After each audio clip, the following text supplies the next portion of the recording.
L'épouvante inspirée par la mort et le temps qui passe amène bien souvent l'homme à tenter de fuir l'un et l'autre. Nombreux sont alors ceux à devenir fugitifs de leur propre existence, cherchant par n'importe quel moyen à s'en évader. S'évader afin d'oublier, ne serait-ce qu'un instant, le tragique destin qui les attend. La mort est certes une promesse, mais elle est aussi un choix. Le choix quant à la façon de lui faire face. Et cette liberté qui nous est donnée est un bien terrible fardeau que peu sont en mesure de supporter. Une partie d'entre nous décide alors de détourner le regard de l'irrémédiable issue. Comme si, ainsi, le drame n'allait pas arriver. D'autres, encore, font le choix de fuir, s'abandonnant à leur passion, espérant naïvement que l'addition des plaisirs puisse leur faire oublier la peur ressentie. Il est bien difficile de les en blâmer, car quiconque ayant déjà eu à côtoyer la mort connaît le terrible chagrin ressenti à la perte d'un être aimé. Tout homme ayant tenté de poser son regard sur les abysses connaît la terreur provoquée en imaginant ce qui l'attend de l'autre côté.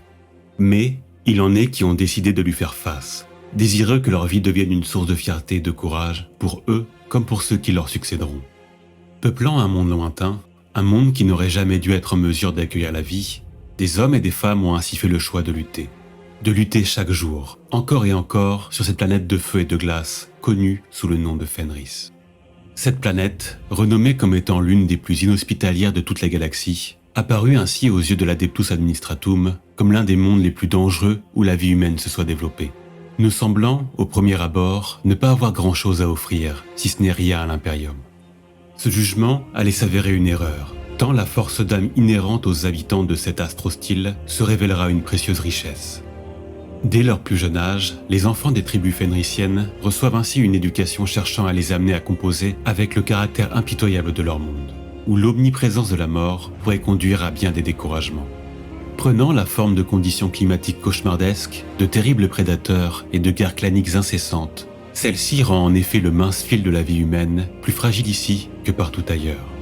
Cependant, les Fenriciens n'en éprouvent pas moins un profond respect pour leur monde natal, pourtant si hostile à leur présence, acceptant ainsi, avec sagesse, la tragique réalité de leurs existences, appelées à n'être qu'un combat permanent où seuls les plus forts survivent. De fait, bien peu atteignent l'âge adulte, et tous connaissent la terrible douleur ressentie à la perte d'un proche. Mais loin de se laisser aller au désespoir, les représentants de ce peuple admirable surmontent encore et toujours la douleur, préférant endurer les 1000 souffrances que leur impose Fenris plutôt que de renoncer. Souffrir encore et encore, pour avancer ne serait-ce que de quelques pas dans cette vallée de larmes. Loin de rejeter cette vie ou d'en déplorer sa nature, ils y voient une opportunité unique, un défi, un moyen d'écrire une histoire, leur histoire, qu'ils entendent être la plus parlante possible à ceux qui emprunteront leur chemin par la suite. À ces héritiers, ils entendent ainsi léguer le rejet de la lâcheté, l'envie de continuer, de se battre sans cesse, l'ambition de dépasser leurs aînés, de saisir l'opportunité d'une vie pour ainsi étoffer les légendes et les mythes de Fenris. Les légendes attachées à cette dernière, il y en a d'innombrables, mais il y en a une que tous les Fenriciens ont entendue au moins une fois dans leur vie. Elle dit qu'au moment de leur mort, un prêtre loup viendra. Le géant plongera alors son regard glacial dans les yeux du mourant, sondant son âme afin de jauger son courage. Là, les plus braves et les plus valeureux guerriers s'évanouiront dans la nuit, emportés au Valhalla, afin de se battre dans une guerre sans fin, promesse d'une gloire renouvelée à jamais. Nombreux sont ceux à voir ces histoires comme des contes pour les enfants, des balivernes bonnes à rassurer les vieillards et les mourants. Peut-être ont-ils raison, car il est vrai que les Fenriciens aiment parfois exagérer leurs légendes. Mais, de temps à autre, il est des légendes qui sont en dessous de la réalité, des histoires comme celle que je vais vous narrer aujourd'hui. Cette légende parle d'un loup chassant les étoiles, l'épopée d'un être à la puissance titanesque, fier et indomptable, à qui les Scialdes et les poètes de Fenris donnent bien des noms. Le seigneur de l'hiver, l'ultime prédateur, le roi des loups, le dieu de la guerre ou encore les mânes des Rus. Vous l'aurez ainsi compris. Aujourd'hui, je vais vous raconter la grandiose histoire de la 6e Légion Astartes et de leur primarque. Aujourd'hui, je vais vous parler de la Velka Fenrica.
Lorsque l'humanité fut en mesure de quitter son monde natal, un nouvel avenir se présenta à elle.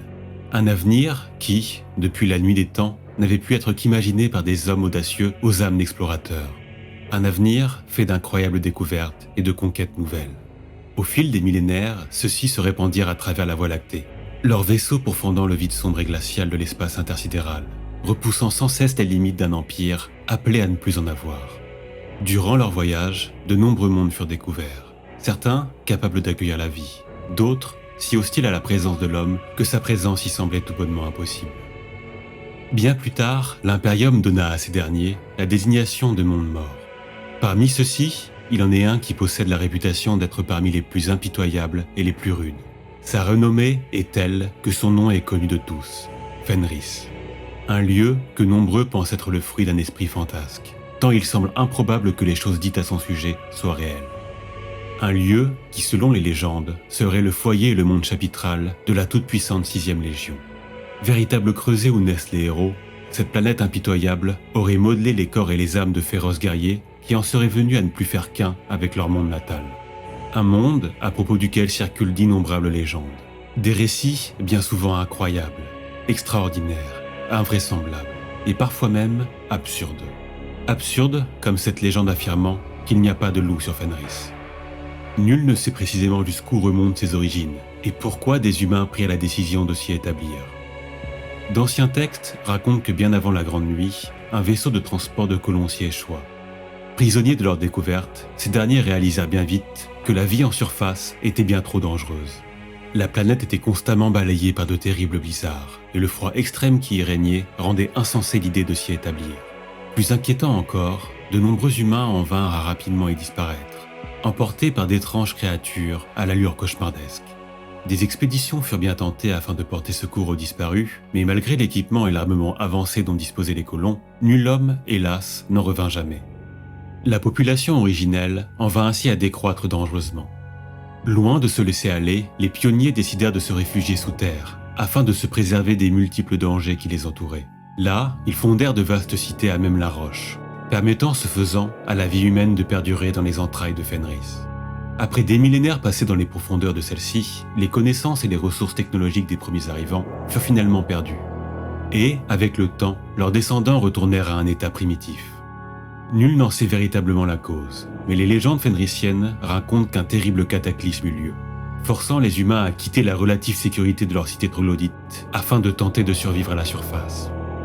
Ils se dispersèrent alors en plusieurs groupes afin de partir à la recherche de nourriture et d'un foyer en mesure de les protéger.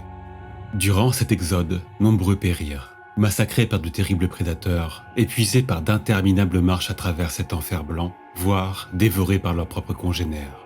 Malgré les innombrables épreuves qu'ils eurent à traverser, certains réussirent à survivre, parvenant à s'adapter aux conditions de vie cauchemardesques d'un monde qui les avait endurcis jusqu'à faire d'eux des guerriers vigoureux à la volonté inébranlable. Répartis en tribus, l'existence du Fenrisien est à la fois courte et brutale. Vers leur 10e anniversaire, tous, hommes comme femmes, reçoivent ainsi en cadeau une hache, symbole de leur passage à l'âge adulte. Les faibles et les malades, incapables de la soulever, se voient alors abandonnés et, ce faisant, irrémédiablement condamnés. Telle est l'implacable loi des tribus, vue comme la condition nécessaire à leur survie. Suite à cet exode et à la dispersion des survivants à travers la planète, ceux-ci découvrirent vers le sud une mer gigantesque, qu'ils nommèrent la mer du monde. Cet océan recouvrant plus de 70% de la surface de Fenris devint leur foyer. Chaque année, durant de longs mois, de courageux marins voguent ainsi sur les mers afin de pêcher la nourriture nécessaire aux besoins des leurs. Durant ces expéditions, nombreux sont ceux à périr, dévorés par de terribles monstres marins tels que les Halvalori ou les dragons des mers. Certains racontent même y avoir rencontré des créatures titanesques, capables d'avaler des îles entières ou des krakens de plusieurs kilomètres de long. Les survivants de ces campagnes de pêche retournent pendant un court laps de temps sur les îlots où sont établies les familles de leurs clans respectifs.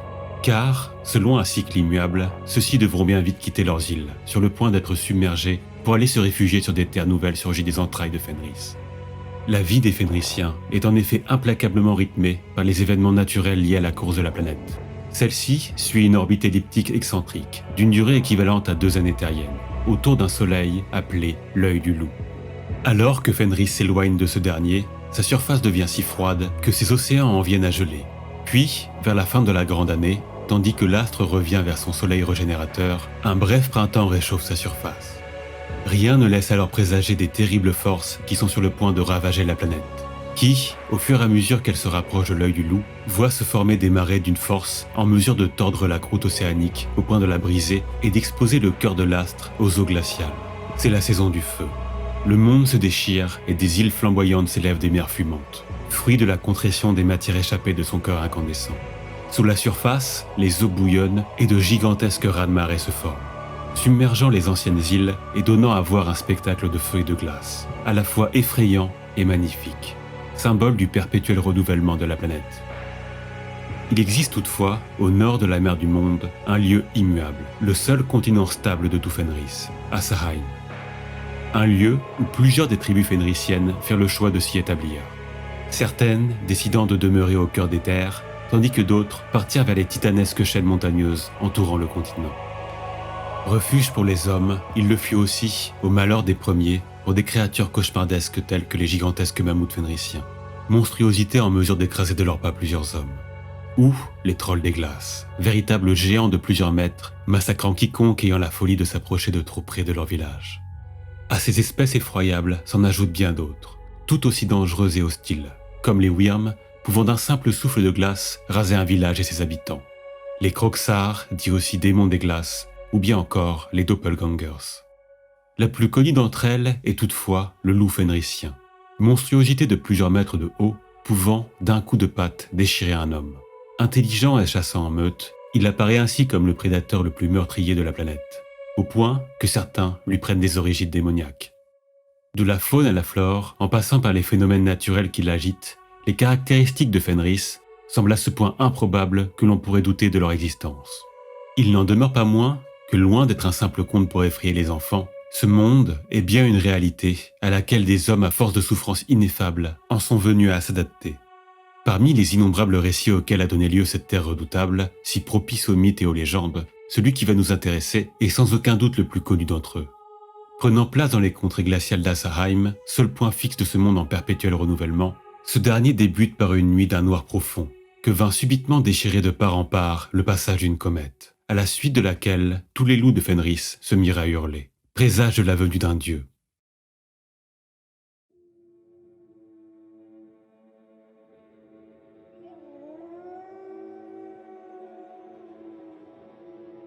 C'est dans les ténèbres nocturnes et glaciales que la capsule d'incubation s'écrasa au cœur de l'une des immenses forêts d'Asaheim. Alors que le blizzard balayait la nuit et qu'une partie de la forêt s'était embrasée suite à la chute de l'objet, un enfant, au visage ensanglanté et aux cheveux blonds collés sur ses tempes, s'en extirpa. La température aurait dû le tuer en quelques minutes, mais, non sans mal, il parvint à faire face à cette première épreuve qui en annonçait bien d'autres. Soudain, un monstrueux Thunderwolf de plusieurs mètres de haut, attiré par la scène, surgit de la tempête de flammes et de neige qui se déchaînait. La vue de cet enfant abandonné, comme offert en sacrifice, aurait normalement signifié pour la louve une proie facile.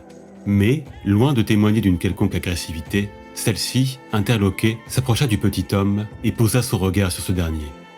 Les yeux bleus de glace du jeune garçon fixèrent alors ceux de l'animal. Il ne reflétait aucune peur, bien au contraire, au point que la bête fut saisie par une étrange sensation, tant l'apparence fébrile de cet être sans défense contrastait avec la force bestiale qui se dégageait de son regard. L'échange fut toutefois fugace, car aussi fort que pouvait apparaître le nouvel arrivant, la louve savait que celui-ci ne pourrait survivre éternellement au froid, à la faim et aux autres prédateurs présents en ces lieux. C'est alors qu'elle le saisit délicatement dans sa gueule et l'emmena à son repère, où durant les mois qui suivirent, elle l'éleva au sein de sa portée, comme n'importe quel autre de ses louveteaux. De cette période, le jeune garçon développa un lien affectif très fort avec ses frères et sœurs d'adoption, passant ses journées à jouer et à chasser avec eux. Hélas, un beau jour, un groupe d'hommes en armes arriva aux abords de leur tanière. Ceux-ci avaient été envoyés par le roi Tengir, qui était parvenu à unifier les différentes tribus humaines peuplant les plaines aux alentours de la forêt de Fiorna et sur lesquelles il régnait avec sagesse. Depuis plusieurs années maintenant, nombreux étaient les villages de son royaume à subir les assauts répétés des loups fenrisiens. Entendant répondre aux appels à l'aide de ses sujets, le vieux roi décida d'envoyer ses armées purger les repères de ces terribles créatures. Alors que celle-ci s'approchait de son repère et des jeunes loups qui l'abritaient, la mère Thunderwolf se jeta sur eux avec une vitesse et une férocité extraordinaires. Une dizaine de soldats furent ainsi massacrés sur le champ, démembrés par les pattes gigantesques de la créature. Au terme d'un combat acharné et d'assauts répétés, le gigantesque animal finit toutefois par rendre l'âme, après avoir vu nombre de ses petits tomber à ses côtés. À la grande surprise de la troupe, la mort de la louve ne marqua pas la fin du combat. Incapables dans un premier temps de percevoir l'adversaire auquel ils avaient à faire face, de par la vitesse de déplacement hors du commun de ce dernier, les guerriers finirent par réaliser qu'ils se battaient contre un simple enfant, mais un enfant capable de les massacrer à point nu. Les hommes de Tengir cherchèrent alors à faire comprendre à cet adversaire inattendu qu'ils ne lui voulaient pas de mal. Et, celui-ci, tout aussi sensé que téméraire, en vint à cesser le combat pour immédiatement jeter un regard par-dessus son épaule afin de s'assurer qu'il était parvenu à protéger les deux seuls survivants de la portée. Les guerriers proposèrent alors au jeune garçon de les suivre. Celui-ci accepta, à la seule condition que ses frères de meute puissent en faire de même. L'enfant partit ainsi vers la cour du roi Tengir, accompagné par deux loups géants qui, plus tard, prendraient les noms de Freki et de Geri. Lorsqu'il fut présenté au roi, ce dernier, étonné par le récit qu'on lui fit, ordonna que l'on prenne soin du nouveau venu. En à peine quelques semaines, les servantes et les tuteurs auxquels fut confié l'enfant firent de lui un véritable Fenricien, capable de maîtriser la langue et les coutumes de ce peuple qui allait devenir le sien. Comme n'importe quel jeune homme de la cour, celui-ci reçut une éducation aux armes. Mais chose des plus étonnantes, après seulement 3 séances, le néophyte fut en mesure de vaincre son maître d'armes à l'issue d'un duel à l'épée.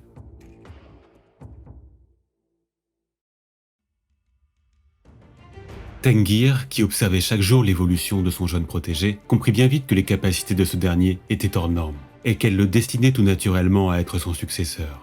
C'est ainsi que le vieux roi, après à peine quelques mois passés aux côtés du jeune garçon, décida de faire de celui-ci son fils adoptif sous le nom de Leman. Leman de la tribu des Russ. Au fil du temps, le jeune garçon prit naturellement la voie du guerrier, s'inscrivant ce faisant dans les pas de son père dont il mena les armées à d'innombrables victoires. La renommée des Russ enfla à tel point que le clan devint respecté à travers tout Asaheim, alors même que les rumeurs à propos d'un géant à la force colossale commencèrent à se répandre à travers tout Fenris. En grandissant, le futur primarque devint un titan à la musculature parfaite et à la beauté sauvage. Son visage patricien, encadré par de longs cheveux blonds tressés, laissait entrevoir des yeux d'un bleu de glace, reflétant la beauté froide de son monde. Là où nombre de ses frères primarques étaient réputés comme des êtres sérieux, pour ne pas dire sombres, Leman, lui, apparaissait tel un bon vivant au rire facile, n'aimant rien de plus que le combat et la célébration des victoires qui s'ensuivaient. Cette simplicité apparente, qui pourrait le faire apparaître comme un être primitif, ne résume toutefois pas, loin s'en faut, sa personnalité. Au-delà de cet aspect barbare, dont, au demeurant, il n'hésite pas à jouer, le primarque était en réalité doté d'une grande subtilité et d'un noble cœur, cherchant constamment à protéger les siens, ressentant un amour profond pour la nature de son monde et respectant infiniment les traditions que les anciens lui ont léguées. Brillant et complexe, son esprit est parcouru de nombreuses questions, en lien notamment avec sa présence en ce monde et le rôle qui doit y être le sien. Loin d'être insensible, ses émotions le font apparaître bien plus humain que nombre de ses frères, associant la brutalité à la clémence comme la drôlerie à l'amorosité. Il ne manque pas de dérouter ses analystes, qui doivent composer avec un être pouvant être arrogant, provocateur et extrêmement confiant en ses capacités, mais aussi modeste quant à sa place dans l'univers et au fonctionnement de ce dernier. Il n'empêche qu'il en dégage une véritable cohérence, qui le font apparaître comme un individu à la personnalité aussi changeante et contrastée que peut l'être le monde qui l'a fait sien. Suite à la mort du roi Tengir, Leman s'imposa ainsi tout naturellement comme son successeur. De façon quelque peu surprenante, il devient à partir de ce moment bien difficile de retracer la vie du futur primarque, tant ce qui est dit à son sujet semble irréel. L'histoire se mêlant alors aux légendes et aux mythes rapportés par les Skalds et les poètes. En quelques années seulement, le nom de Leman devint connu de toutes les tribus de Fenris. Nombreux étaient les récits à conter les grandioses batailles menées par ses armées, et les faits légendaires qu'il accomplissait à leur tête, se montrant ainsi capable de terrasser à lui tout seul des troupes entières sans subir la moindre égratignure. Les rumeurs sur ses exploits ne s'arrêtaient cependant pas là. Certains auraient ainsi été témoins de son combat à main nue contre des trolls des glaces, alors que d'autres affirment l'avoir vu vaincre une Wyrm géante de sa simple hache. La liste de ces combats légendaires semble infinie, mais jamais le roi des Russ ne confirma ni ne réfuta leur contenu, préférant toujours laisser dans le doute ses interrogateurs. Quand par exemple un grand guerrier fenricien lui demanda s'il était vrai qu'il avait traîné un kraken titanesque hors de l'eau pour l'affronter, Leman esquissa un léger sourire, puis lui répondit simplement qu'il n'aimait pas se battre trempé, avant de finalement s'esclaffer de rire. Ce qui est toutefois certain, c'est que le successeur de Tengir décida brusquement et à la surprise de tous d'arrêter ses conquêtes, alors même qu'il était en mesure de faire sienne Fenris. S'étant rendu compte depuis longtemps qu'il était supérieur aux loups comme aux hommes, Lehman entendait trouver un défi davantage à la hauteur de ses capacités. Plus qu'un simple guerrier, Lehman était un grand roi, craint de ses ennemis, aimé de ses sujets et respecté par tous. De nos jours, 10 millénaires plus tard, les Fenrisiens continuent de transmettre les légendes à son sujet. Les légendes d'un titan à la puissance incommensurable, un dieu de la guerre descendu depuis les étoiles, surgi d'une tempête de flammes et de neige.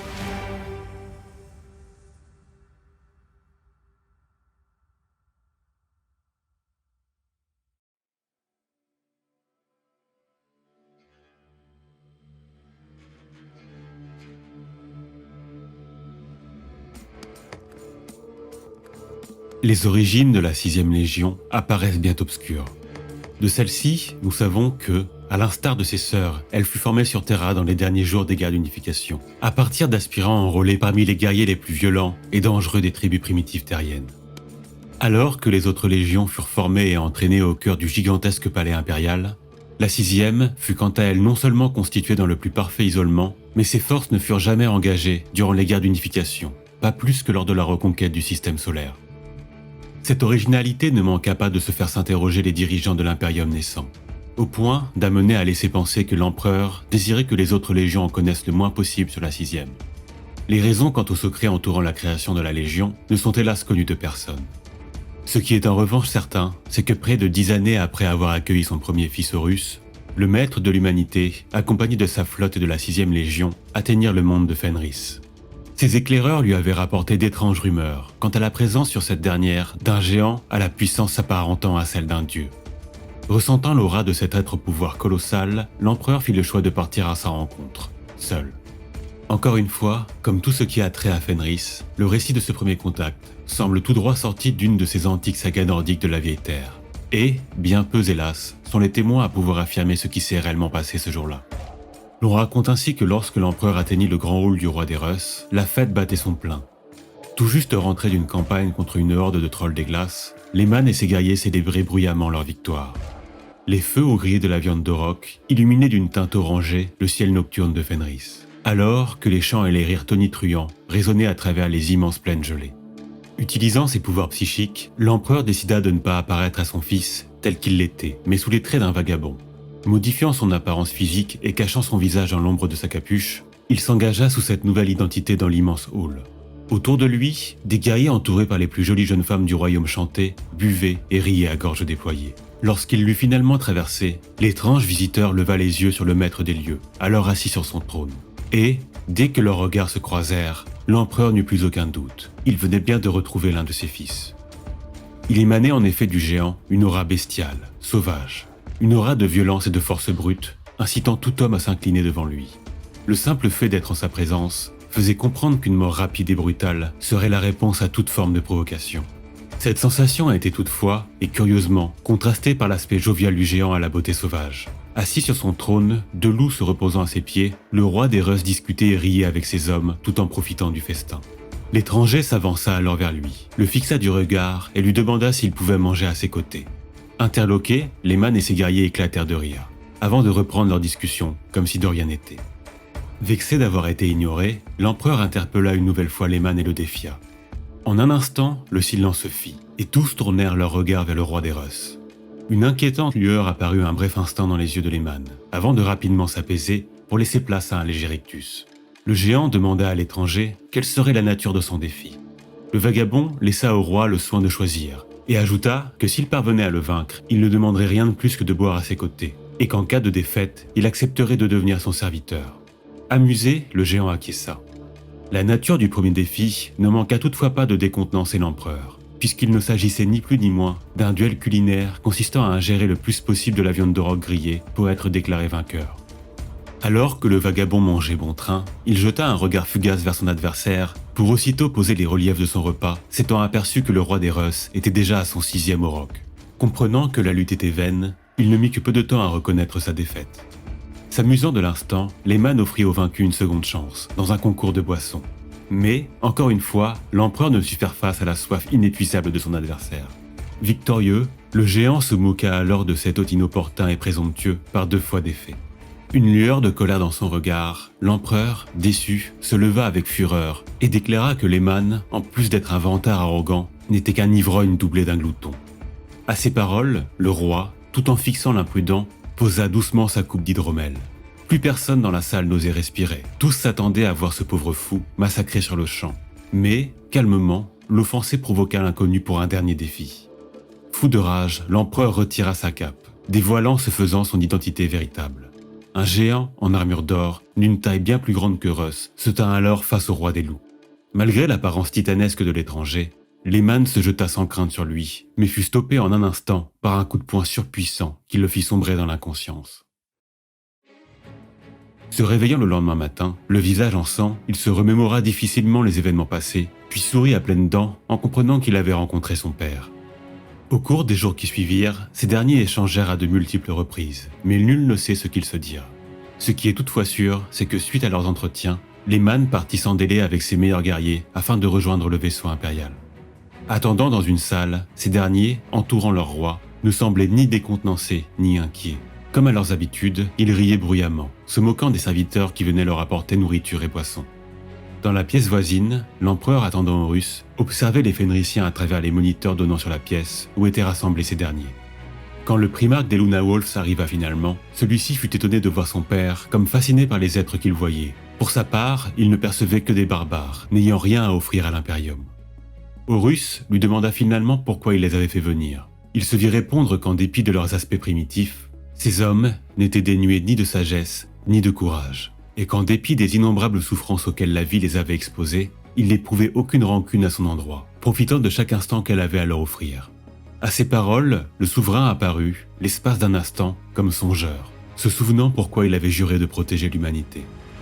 Horus écouta attentivement, tout en continuant d'observer ses hôtes, jusqu'au moment où le géant qui était assis au centre de la pièce se leva vers les appareils qui l'observaient. À l'instant où leurs regards se croisèrent, le primarque des Luna Wolves comprit que cet homme était son frère. La tension lors de leur rencontre fut palpable. Ainsi, lorsque Horus vint chercher son frère, les guerriers fenrisiens cherchèrent à l'en empêcher, nullement intimidés par l'aura de puissance écrasante qui se dégageait du primarque.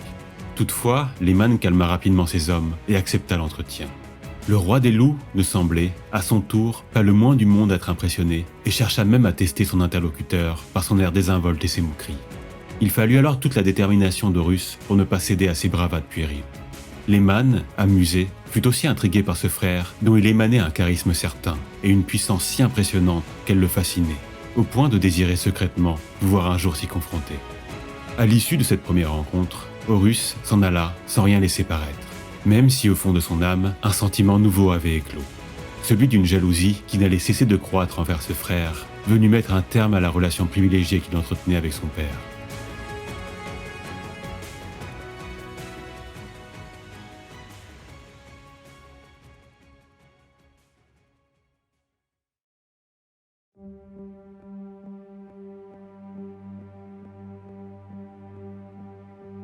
Après plusieurs mois passés aux côtés de l'empereur et d'Horus suite à sa formation sur Terra, Lehman Russ se vit finalement confier le commandement de la 6e Légion. Celle-ci n'était alors composée que de quelques milliers d'Astartes, soit un effectif relativement faible en comparaison de celui des autres légions. Pendant les 2 décennies solaires précédant la redécouverte de leur primarque, les guerriers de la 6e s'étaient illustrés lors de nombreuses campagnes, prouvant qu'ils étaient de fiers et valeureux guerriers. De par leur faible nombre, ils avaient souvent été amenés à combattre aux côtés des régiments de l'armée impériale et de leurs cousins des autres légions. Celle-ci, bien que reconnaissant la force de ces guerriers, ne savait expliquer le malaise ressenti en se battant à leur côté, comme si les Astartes de la 6e cachaient en eux une violence sombre et bestiale. Suite à sa prise de commandement, Lehman fut envoyé sur le front est de la galaxie, dans le secteur dit de la Roue de Feu, constitué d'un amas de systèmes planétaires, alors sous domination de l'un des plus puissants empires orques jamais rencontrés par l'Imperium. Depuis près de 2 ans maintenant, la Grande Croisade peinait à avancer à travers l'Ultima Segmentum. Les forces impériales, et ce, en dépit de l'afflux constant de renforts, demeuraient au mieux sur leur position quand elles ne reculaient pas face aux orques. Jusqu'ici, l'empereur n'avait pu se permettre d'y envoyer ses légions, tout étant déployé sur d'autres théâtres d'opération. Horus pensait que confier la mission de briser cet empire Xénos à la 6e serait voué à l'échec. Un contingent si faible d'Astartes ne pourrait lutter contre des forces qui leur étaient près de 20 fois supérieures en nombre. De plus, Lehman n'avait encore jamais eu à mener ce type de guerre. Toutefois, Russ, confiant et désireux de montrer qu'il ne reculerait devant aucune mission, insista auprès de son père afin qu'il ne renonce pas à lui confier cette tâche. Ayant obtenu gain de cause, Lehman retourna sur Fenris faire ses adieux à ses anciens et valeureux frères d'armes. Ému, il les remercia d'avoir combattu à ses côtés durant toutes ces années. L'émotion était palpable dans sa voix, mais le temps était venu pour lui de partir rejoindre son père. Le temps était désormais venu pour le loup de partir chasser les étoiles. Furieux, les guerriers firent entendre leur colère, réclamant à leur roi de les laisser venir avec lui. Soucieux de les protéger, Lehman leur expliqua que la guerre qui les attendait n'était pas faite pour des humains. Il était maintenant le primarque d'une légion Astartes, et ces hommes qui l'avaient accompagné pendant tant d'années étaient désormais bien trop âgés pour prétendre pouvoir recevoir les modifications génétiques pour le rejoindre. Ces fiers et courageux guerriers ne craignaient cependant pas la mort et insistèrent pour tenter le processus de transformation en Astartes. Honoré d'avoir été le roi d'hommes si valeureux, Russ ne put insulter leur fierté de Fenriciens et accepta avec amertume, sachant de son père qu'aucun ne pourrait survivre aux opérations requises. La première étape du processus consistait à recevoir le Canis Helix, soit les gènes du primarque. Lehman entendit d'être présent lorsque chacun de ses anciens frères d'armes s'avança pour boire la coupe contenant son sang. Le Jarl Wulfen fut le premier à s'avancer pour le recevoir. Cet homme était le plus puissant des guerriers de Russ. Durant sa longue vie, il n'avait été défait qu'une seule fois, et l'auteur de cette humiliante défaite n'était que Lehman lui-même. Cachant en son cœur une frustration et une jalousie envers le roi des Russ, Wulfen espérait secrètement qu'à l'aide des transformations appelées à faire de lui un demi-dieu, il pourrait prendre sa revanche. Lorsqu'il ingurgita le sang du primarque, celui-ci fut pris de violents spasmes. Les autres guerriers furent choqués en entendant les cris de douleur inhumains du Jarl. Tout son corps luttait en tentant de contenir la puissance folle contenue dans les gènes de Russ, une force qu'aucun être humain n'aurait pu supporter. Bientôt, ces cris de douleur se changèrent en hurlements bestiaux. D'immenses griffes sortirent de ses mains en déchirant sa peau, alors qu'une épaisse fourrure grise se formait sur son corps. La monstruosité mi-homme mi-loup se jeta alors avec haine sur Lehman pour lui faire payer l'humiliation subie des années auparavant. Sans la moindre émotion, Russ, d'un coup de poing, envoya le crâne de la monstruosité s'écraser contre le mur. Les Fenriciens furent effarés par ce spectacle, et c'est dans la confusion générale que le roi des loups déclara que Wulfen n'avait su supporter la transformation, car son âme était souillée par le mal et le ressentiment. Lehman informa alors ses guerriers que ceux qui avaient changé d'avis pouvaient quitter le grand hall sans crainte. Mais une fois de plus, il vit avec fierté qu'aucun de ces hommes ne recula. Beaucoup moururent, incapables de supporter la violence et la folle bestialité inhérente aux gènes du primarque. Sur plus de 1000 guerriers, seuls 200 survécurent. Un nombre toutefois incroyablement élevé qui surprit grandement l'empereur. Il semblait que des millénaires de luttes incessantes avaient particulièrement endurci les Fenriciens jusqu'à dans leurs gènes. Ceux étant parvenus à surmonter avec succès cette étape cruciale, continuèrent sans peur le processus de transformation. Après avoir reçu les nouveaux organes et les opérations requises au passage en Astartes, le Canis Helix provoqua des mutations étonnantes. Les guerriers de la Légion acquirent une perception surhumaine et un instinct de prédateur digne de celui d'un animal. Leur peau se tana pour prendre la texture du cuir et leurs canines s'allongèrent jusqu'à devenir des crocs. Ces premiers guerriers fenriciens à être devenus Astartes reçurent le nom de Grisbarbe, de par leur âge avancé au moment de la transformation. Afin de récompenser leur courage, Lehman décida de créer à leur attention une toute nouvelle compagnie, la 13e. La nouvelle unité n'allait pas décevoir son fondateur, au point qu'il allait rapidement la charger des missions les plus dangereuses. Ces guerriers allaient se couvrir de gloire au point de devenir de véritables légendes vénérées au sein même de la Légion. Bien qu'heureux de pouvoir compter sur ces Grisbarbes pour sa future campagne, Lehman restait tout de même inquiet par ce qu'il était advenu à Wulfen. Hélas, il n'eut pas le temps de s'en préoccuper davantage, car le moment était venu pour sa légion de partir porter secours aux armées impériales à l'autre bout de la galaxie.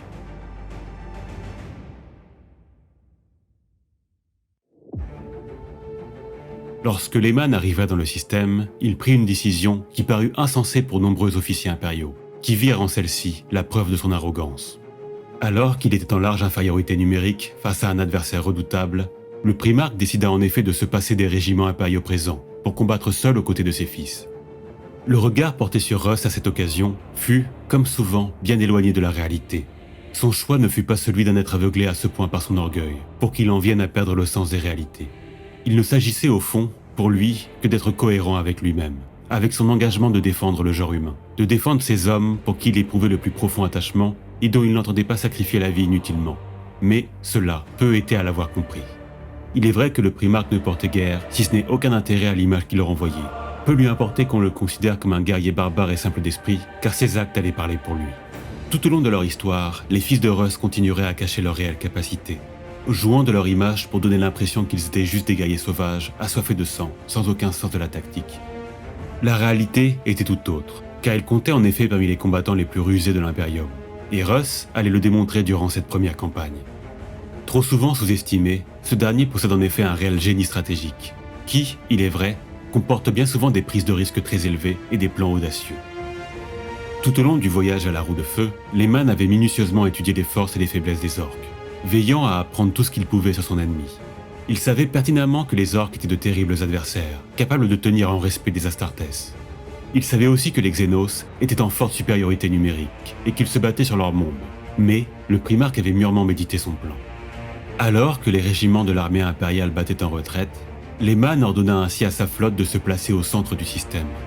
Une folie pour beaucoup d'officiers impériaux, car en se plaçant ainsi, il était susceptible de se faire écraser par les armadas orques placées autour de lui. Toutefois, Russ entendait ne laisser aucun répit à ses adversaires, comptant jouer de la plus grande mobilité de sa flotte pour se désengager si nécessaire. Depuis l'espace, il diviserait ses forces afin de les lancer à l'assaut des différents mondes orques. Une fois de plus, il semblait complètement inconscient de scinder des forces déjà en nette infériorité numérique. Mais Russ savait ne pas avoir le choix, et connaissait le point faible de son ennemi. Il savait ne pouvoir vaincre ce dernier dans une guerre d'attrition. Si par malheur leurs forces arrivaient à se réunir, il n'aurait alors aucune chance. En outre, Russ avait parfaitement connaissance du principe de fonctionnement des clans orques, où les plus forts d'entre eux avaient le rang de chef.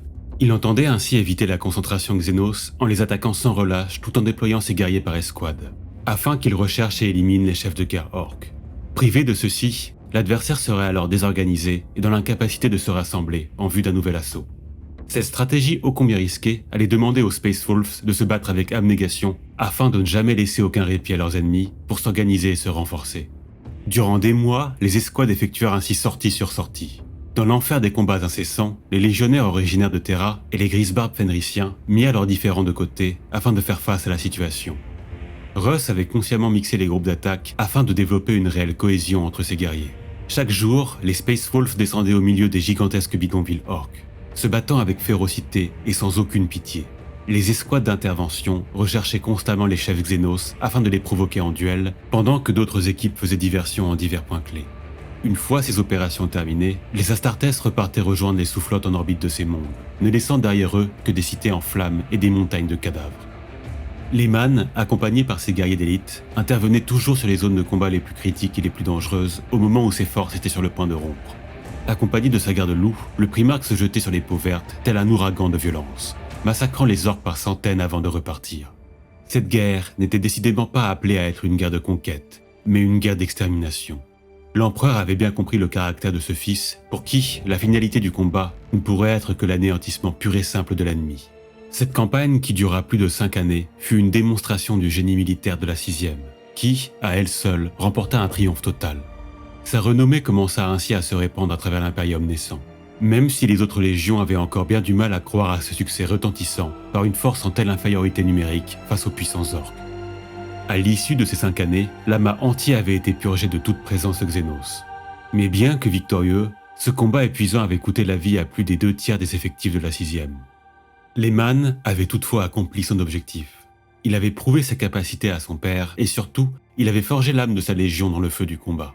Ces guerriers seraient dorénavant connus au sein de l'Imperium sous le nom des Space Wolves. Un nom que les autres légions leur avaient donné et qui agaçait les guerriers de la 6e, qui n'entendaient être connus que sous leur vrai nom, la Felka Fenrica, les loups de Fenris.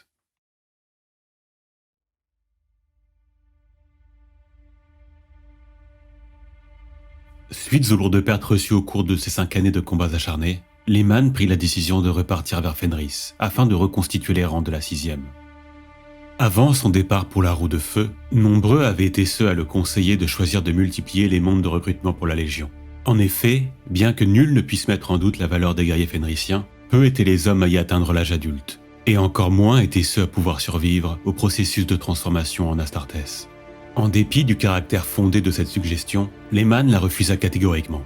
Fenris resterait l'unique terre de recrutement des Space Wolves. À ses yeux, peu importait que ses effectifs soient plus faibles que ceux d'autres légions, car, pour lui, seule comptait la valeur des hommes avec qui il était prêt à combattre. Cette tendance du roi des Russ à ne faire que peu cas d'idées ne venant pas de lui se retrouvait chez bien des Fenrisiens, au point d'apparaître comme un véritable trait de caractère de ce peuple. Lorsque la vérité impériale, soit la doctrine athée prônée par l'Imperium, fut ainsi décrétée, celle-ci ne fut en effet jamais appliquée sur Fenris, et ce, en dépit des risques encourus. Bien qu'étant d'une loyauté sans faille envers l'empereur et que celui-ci soit considéré comme le père de tous par les Fenrisiens, ces derniers continuèrent d'afficher fièrement leurs croyances. Les fils de Leman, êtres fiers et superstitieux, restèrent de fait ancrés dans les traditions de leur monde, croyant aux esprits, vénérant la nature et honorant les âmes de leurs morts. Pour eux, en effet, et malgré les risques induits, un homme, s'il veut le demeurer, se doit de suivre son propre chemin et ne pas renier ses racines. Cet état d'esprit, bien souvent jugé comme étant trop proche de celui des humains par bon nombre des guerriers Astartes des autres légions, fait ainsi l'originalité des Space Wolves, qui, au-delà de leur aspect barbare, restent étonnamment connectés à leur nature humaine, et, de ce fait, sont toujours prêts à se sacrifier pour aider les peuples qui s'y rattachent. Aussi étonnant que cela puisse paraître, cette fierté frôlant parfois avec l'arrogance, semble avoir contribué au profond respect que l'empereur nourrissait pour les Fenrisiens. En effet, jamais il ne les punit pour leur déviance, allant même jusqu'à accorder à Leman et ses fils une confiance unique, au point de leur confier ses missions les plus cruciales et les plus secrètes. Preuve de cet attachement envers son fils, lorsque celui-ci revint de sa campagne dans la roue de feu, un incroyable présent l'attendait.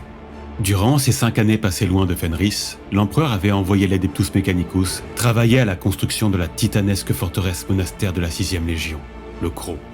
Connu sous le nom de Laet en langue fenrisienne, cet édifice est une merveille de technologie, le bastion le plus grand et le plus fortifié de tout l'Imperium, uniquement dépassé par le palais impérial de Terra.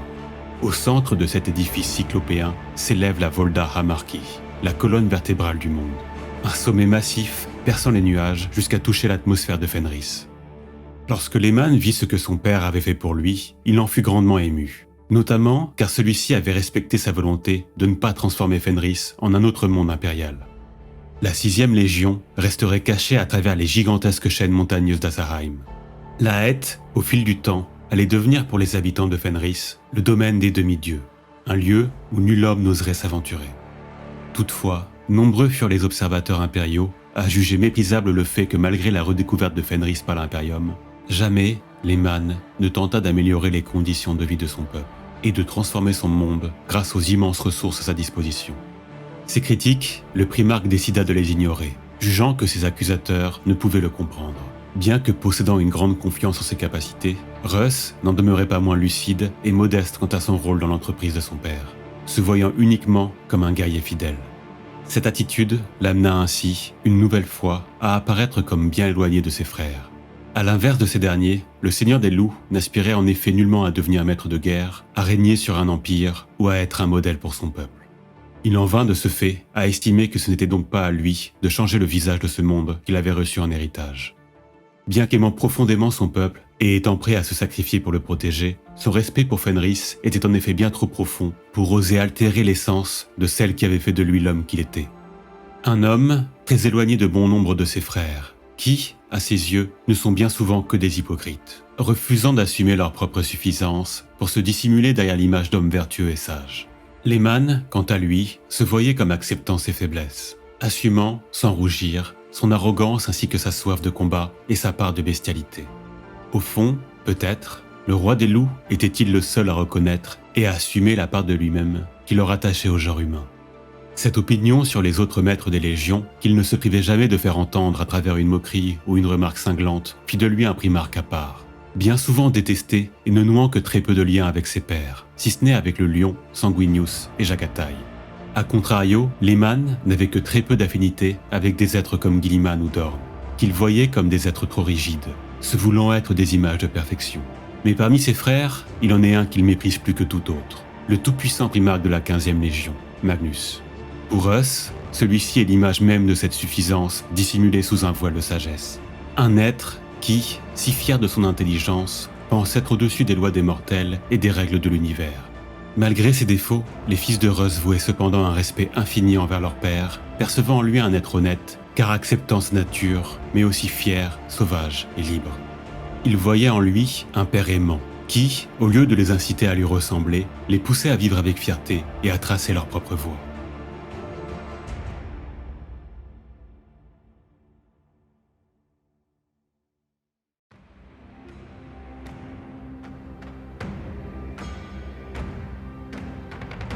Après des mois passés à reconstituer ses effectifs en recrutant à travers les différents clans de Fenris, la Felka Fenrica était fin prête pour repartir à la guerre.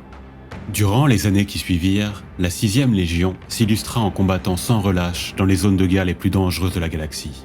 Tout d'abord, suite à son expertise acquise contre les peaux vertes dans la roue de feu, elle fut envoyée briser la puissante Wag Orc, Mashog, qui était en train de ravager les mondes impériaux sur la frange orientale de la galaxie. Quelques mois plus tard seulement, elle se battait aux côtés des Dark Angels dans la campagne la plus violente et la plus meurtrière de toute la Grande Croisade lors du génocide de Rangdan. Ce rythme de combat frénétique ne s'arrêta jamais durant près de 5 décennies.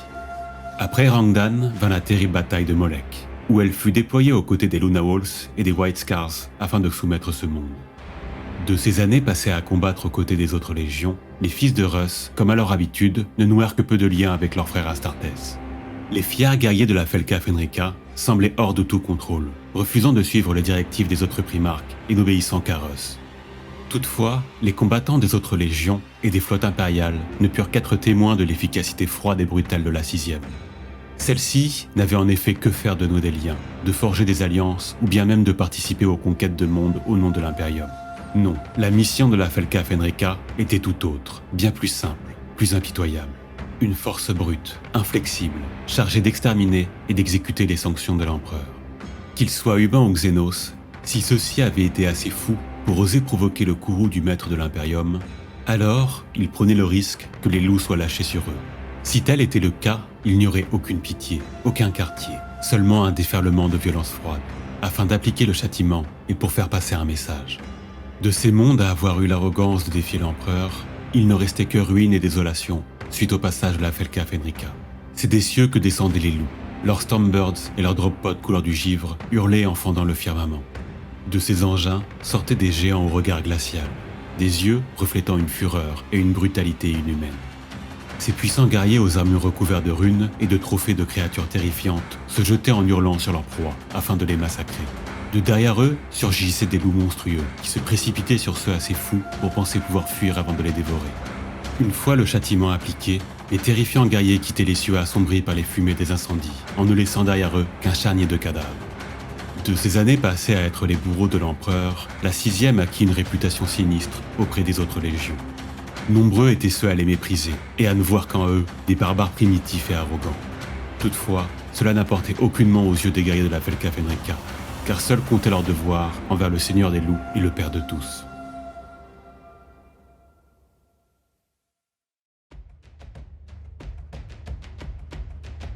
Après des décennies de combats incessants à travers la galaxie, la 6e Légion prit la décision de revenir sur son monde natal, afin de se ravitailler et de renforcer ses effectifs.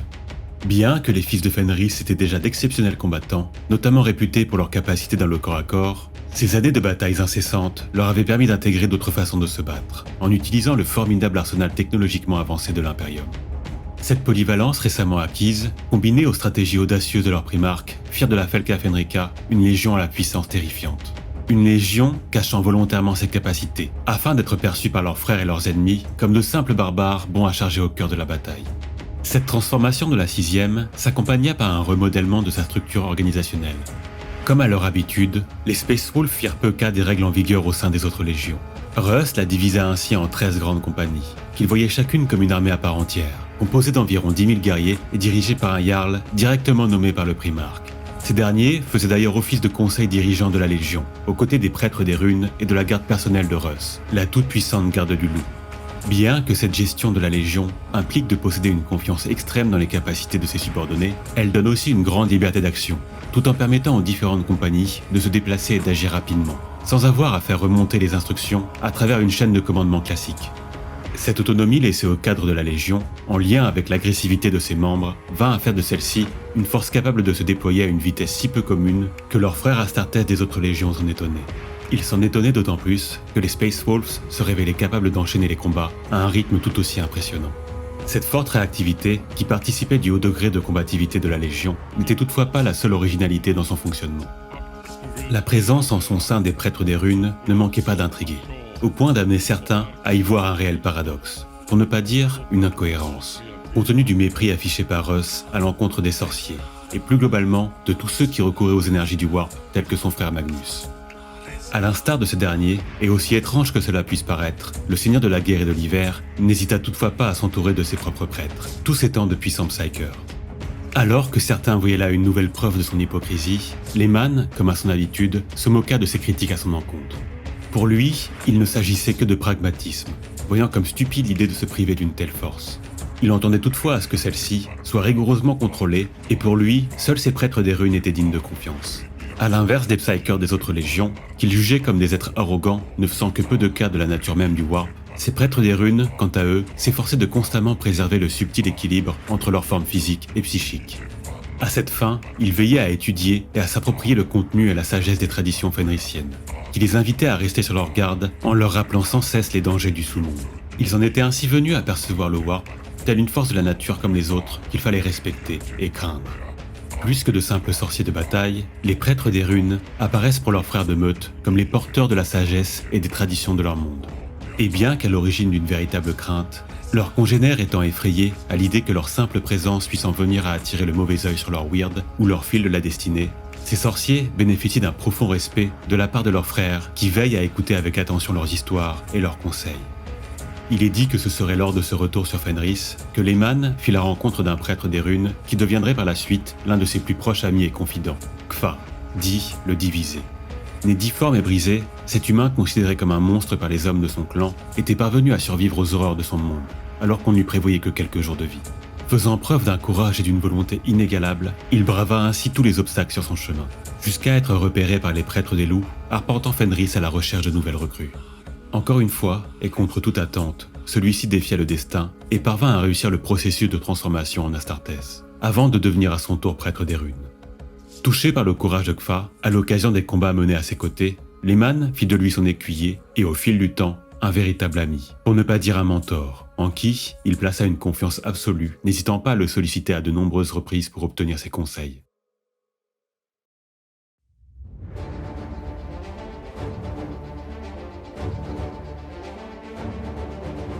Suite à ce bref moment de répit, la Felka Fenrica partit reprendre sa chasse à travers les étoiles, enchaînant les combats à un rythme effréné durant les années qui suivirent. La 6e devint la légion à compter le plus grand nombre de victoires durant la Grande Croisade, uniquement dépassée par les Luna Wolves de Horus et les Dark Angels de Lionel Johnson. Un haut fait impressionnant en soi, mais une insulte pour un être aussi fier que Russ. Lehman et ses fils avaient déjà eu l'occasion de se battre aux côtés de la Première Légion, durant le xénocide de Rangdan. Et, à l'issue de cette campagne, le roi des loups ne put qu'admettre, à demi-mot, que le lion était un bon guerrier, sans toutefois pouvoir s'empêcher de critiquer son attitude qu'il trouvait trop arrogante et rigide.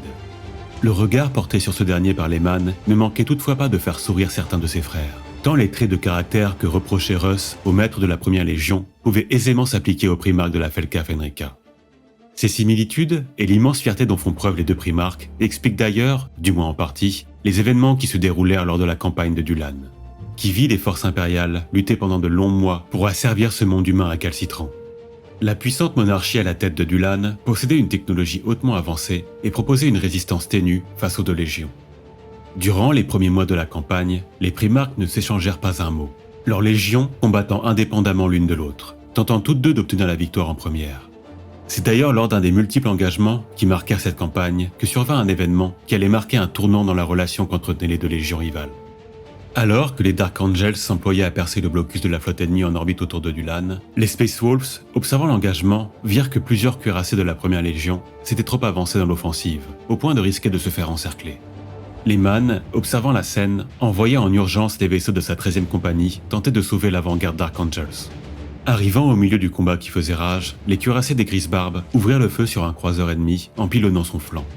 Suite à cette attaque, les vaisseaux en retrait de la Première Légion ouvrirent le feu sur les bâtiments de la 13e compagnie, laissant Lehman sous le choc face à cette attaque des forces de son frère contre ses fils.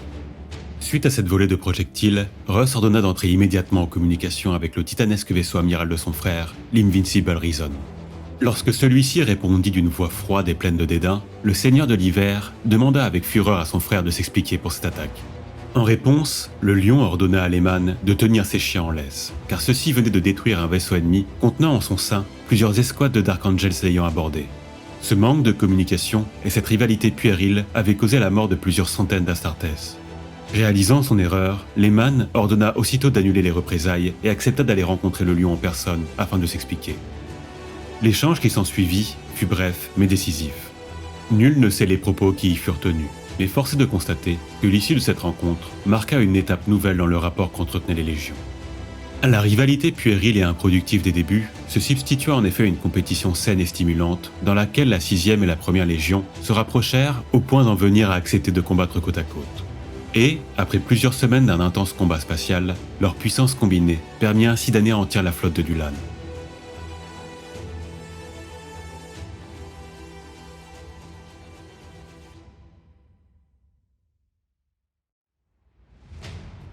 Il ne fallut qu'un mois de plus pour faire tomber les nombreuses forteresses planétaires du monde. Mais c'est durant l'une de ces batailles qu'un nouvel événement tragique arriva. Alors que le Lion assistait ses hommes en surface et qu'il venait apporter son soutien à une escouade de la 13e compagnie des Space Wolves, l'un des Grisbarbes de Russ sombra suite à la mort de plusieurs de ses frères dans une rage folle, qui l'amena à se transformer sous les yeux ébahis du Lion en une abomination mi-homme, mi-loup. Jusqu'ici, Lehman était toujours parvenu à cacher la malédiction du Wulfen à son père, sachant le risque que sa légion puisse être purgée si celui-ci venait à le savoir. Bien que ces cas étaient rares, il arrivait néanmoins que dans la folie des combats, certains de ses fils se laissent submerger par la rage, provoquant une mutation du Canis Helix, comme celle qu'avait subie le Jarl Wulfen des siècles auparavant. Les guerriers appliés sous la malédiction du Wulfen devenaient alors des berserkers ne contrôlant plus leurs gestes, se jetant avec fureur sur leurs ennemis afin de les démembrer. Suite à cette transformation, nul Astartes ne pouvait revenir à l'état humain. Et seule la présence des prêtres des runes parvenait à apaiser ces pauvres créatures qui se voyaient ramenées par les prêtres au sein des vaisseaux de la Felka Fenrica avant de disparaître. Témoin de la scène, le Lion connaissait désormais le terrible secret des loups. Un secret qui aurait pu marquer leur fin si les autres légions et l'empereur étaient venus à le savoir. Toutefois, le primarque des Dark Angels ne dit jamais rien, ne mentionnant même pas à son frère ce qu'il avait vu. Des semaines plus tard, et alors que le combat pour Dulan était sur le point de s'achever, les deux primarques se querellèrent à nouveau, afin de déterminer lequel d'entre eux serait celui à mener la dernière bataille et à défier le roi du monde. Dans un premier temps, il fut accepté que cet honneur reviendrait au Lion. Mais alors que ce dernier était en chemin pour l'assaut final, Russ reçut une communication des plus insultantes, dans laquelle le souverain de Dulan insignait que le roi des loups n'était qu'un lâche, tout juste bon à se battre depuis la sécurité de son vaisseau. Fou de rage, Lehman ordonna d'être amené immédiatement à la forteresse du monarque. Mais, arrivant trop tard, il ne put qu'assister au triomphe de son frère, brandissant fièrement la tête tranchée du vaincu. Devant ce spectacle, le sang de Russ ne fit qu'un tour, et il se jeta avec fureur sur son frère qui venait de le priver de sa vengeance. Surpris de l'assaut, le Lion réagit instinctivement en envoyant son poing dans le visage de son assaillant, qui fut alors propulsé de plusieurs mètres en arrière. Les deux primarques se jaugèrent alors quelques instants, avant que Lehman ne provoque le Lion en lui disant qu'il n'était qu'un être jaloux et mesquin, enviant la pureté et la force de la Felka Fenrica. À cela, son frère répondit que les fils de Russ n'étaient qu'une bande de racailles et de barbares, méprisés des autres légions et à qui on ne pouvait témoigner d'aucune confiance. À cet affront, Lehman ne sut tenir sa langue et se moqua de son frère pour ses vains efforts afin d'essayer de devenir le maître de guerre de l'empereur, lui affirmant que jamais une telle chose n'arriverait. Ces mots de trop provoquèrent le début de l'un des combats les plus connus de toute l'histoire de l'Imperium. Les deux frères se jetèrent l'un sur l'autre, se battant durant des heures à coups de poing avant de passer à l'épée. La légende raconte que ce combat entre les deux titans dura un jour entier. À la fin de celui-ci, les deux tenaient à peine debout, leur corps meurtris par ce combat. Les deux frères, essoufflés et à bout de force, se tenaient face à face, s'observant. C'est alors que Lehman, repensant aux raisons puériles de ce combat, se mit à rire à gorge déployée. Pensant qu'il se moquait de lui, le Lion, dans un excès de rage, envoya un dernier coup d'une puissance folle au visage de son frère, le faisant sombrer dans l'inconscience. Lorsque Russ revint à lui, le primarque des Dark Angels était parti depuis bien longtemps. Reprenant peu à peu ses esprits, un léger sourire vint illuminer son visage, en repensant aux événements qui venaient de se dérouler. Au lieu d'éprouver une rancœur envers le Lion, Lehman en vint à ressentir un profond amour pour ce frère qui lui ressemblait tant. De plus, le Seigneur de l'Hiver avait eu vent de la part de ses Grisbarbes que le Lion avait vu la malédiction du Wulfen et que, malgré cela, il avait décidé de garder ce secret pour lui. Cet acte digne des plus grands selon Russ affermit l'amour fraternel naissant pour celui dont il dira bien plus tard qu'il était l'être le plus noble qu'il avait côtoyé, le meilleur d'entre tous. Au cours des années qui suivirent, les deux primarques, même s'ils ne se le montrèrent que rarement avec des mots, témoignèrent ainsi d'un respect mutuel, teinté d'une affection, certes discrète, mais non moins réelle. De leur combat demeurera toutefois une rivalité entre leurs légions respectives qui, en dépit des sentiments qui unissaient leurs chefs, ne manquaient jamais d'organiser à chacune de leurs rencontres un duel cérémonial opposant leurs champions, afin de déterminer qui, du loup ou du lion, sera cette fois le plus fort.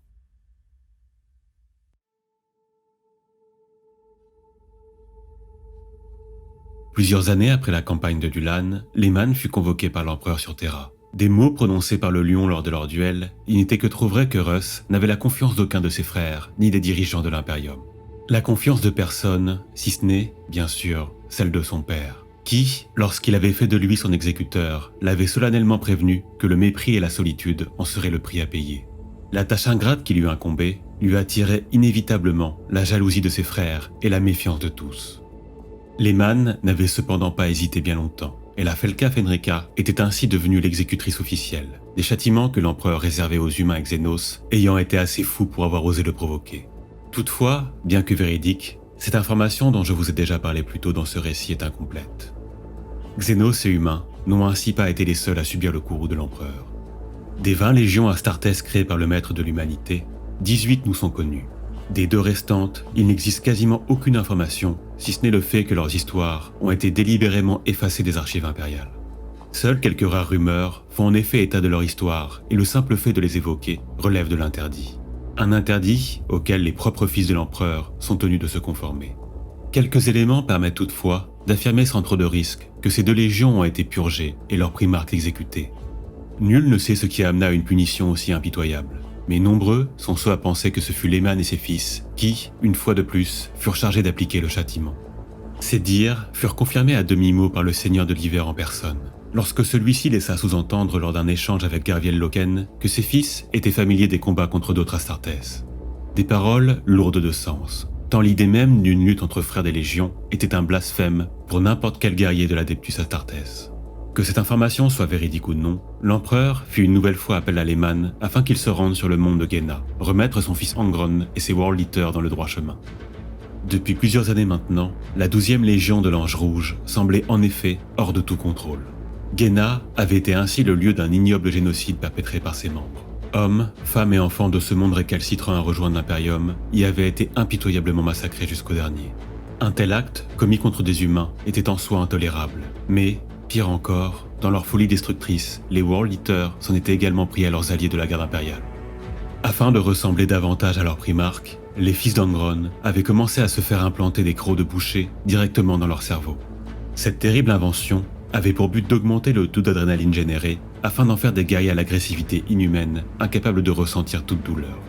Ces implants, impossibles à retirer, érodaient toutefois la stabilité mentale de leurs porteurs, en leur procurant un besoin de tuer que rien ne pouvait assouvir. C'est dans les plaines maculées de sang de Malkoya que les Space Wolves et les World Eaters se rencontrèrent finalement. Alors que les 2 légions se faisaient face sous une pluie violente, Lehman et Angron s'avancèrent l'un vers l'autre. S'immobilisant après quelques pas, les 2 frères se contentèrent de s'observer un long moment sans dire un mot. Dans sa titanesque armure de bronze recouverte de sang, Angron, autour duquel tournaient les 2 loups de Russ, observait son frère avec mépris. Le seigneur de l'hiver, paré quant à lui de sa sublime armure unique couleur des tempêtes, lui renvoyait son regard tout en arborant un sourire moqueur. Le maître des World Eaters fut le premier à prendre la parole afin de demander au seigneur des loups s'il se trouvait là à la demande de leur père. Acquiesçant, Russ lui expliqua qu'il était convoqué sur Terra par l'empereur et que sa légion devait immédiatement cesser les implantations des crocs de boucher. Ne pouvant croire que son frère ose lui donner des ordres, l'Ange Rouge, empli de fureur, rétorqua à celui-ci qu'il n'avait aucune autorité sur lui. Amusé, Lehman tenta de lui expliquer que si la 12e légion continuait sur cette voie, elle serait bientôt perdue, et que s'il ne lui laissait pas le choix, il allait devoir le ramener de force sur Terra. À ces paroles, les yeux de l'Ange Rouge s'écarquillèrent d'une surprise véritable. Il demanda confirmation à Lehman s'il l'avait bien entendu, si celui-ci avait osé le menacer, et s'il pensait vraiment pouvoir repartir vivant après un tel affront. Toujours aussi arrogant, le maître de la 6e, son regard planté dans celui de son frère, lui répondit que celui-ci avait bien compris. Alors que les yeux injectés de sang d'Angron fixaient Russ et que la tension montait entre les 2 légions d'où émanait un inquiétant grondement, le bruit d'un bolt retentit subitement. Nul ne sait qui tira ce premier coup, mais alors que les éclairs déchiraient les cieux de ce monde et qu'une pluie glaciale frappait le sol, les 2 légions se jetèrent l'une sur l'autre dans une mêlée sanglante. Dans le massacre qui se déroulait, un duel entre 2 dieux de la guerre débuta. Fou de rage suite aux paroles de son frère, Angron, armé de sa hache colossale, Widowmaker, fit pleuvoir sur celui-ci un déluge de coups. Toutefois, aucune de ces attaques ne parvinrent à blesser le Seigneur des Loups. Chaque coup porté par la puissante hache rencontrait sur son chemin l'acier parfait de la légendaire épée à deux mains de Russ, Kraken's Maw. À chaque fois que les armes croisaient le fer, des impacts de plusieurs mètres se formaient sous les pieds des primarques, suite à la puissance des coups. Après plusieurs minutes de ce duel épique, les deux armes étaient en ruine et les frères se jetèrent l'un sur l'autre à main nue. En pleine rage meurtrière, le primarque des World Eaters asséna une série de coups de poing titanesques à son frère, l'envoyant au sol. Arborant un large sourire sur ses lèvres, Angron vint se tenir au-dessus de Russ, prêt à l'achever. C'est à ce moment que Lehman pointa du doigt derrière l'ange rouge. Quand celui-ci se retourna, il vit que les fils de Russ l'entouraient, le tenant en joue, prêts à l'abattre. Les fils d'Angron, quant à eux, continuent de se battre sans se soucier de leur père. À travers ce combat, Lehman avait prouvé à son frère que ses fils n'étaient plus que des machines à tuer, des guerriers obsédés par le massacre qu'ils engendraient, incapables de protéger leur primarque. Suite à cela, Lehman ordonna à ses fils de quitter le champ de bataille afin que ce massacre s'arrête.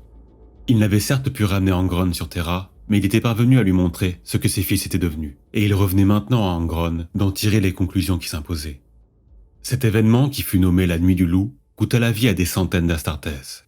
De cette bataille, les deux légions revendiquèrent la victoire, proclamant la supériorité de l'une sur l'autre, tentant vainement de cacher leur crainte d'avoir en réalité perdu.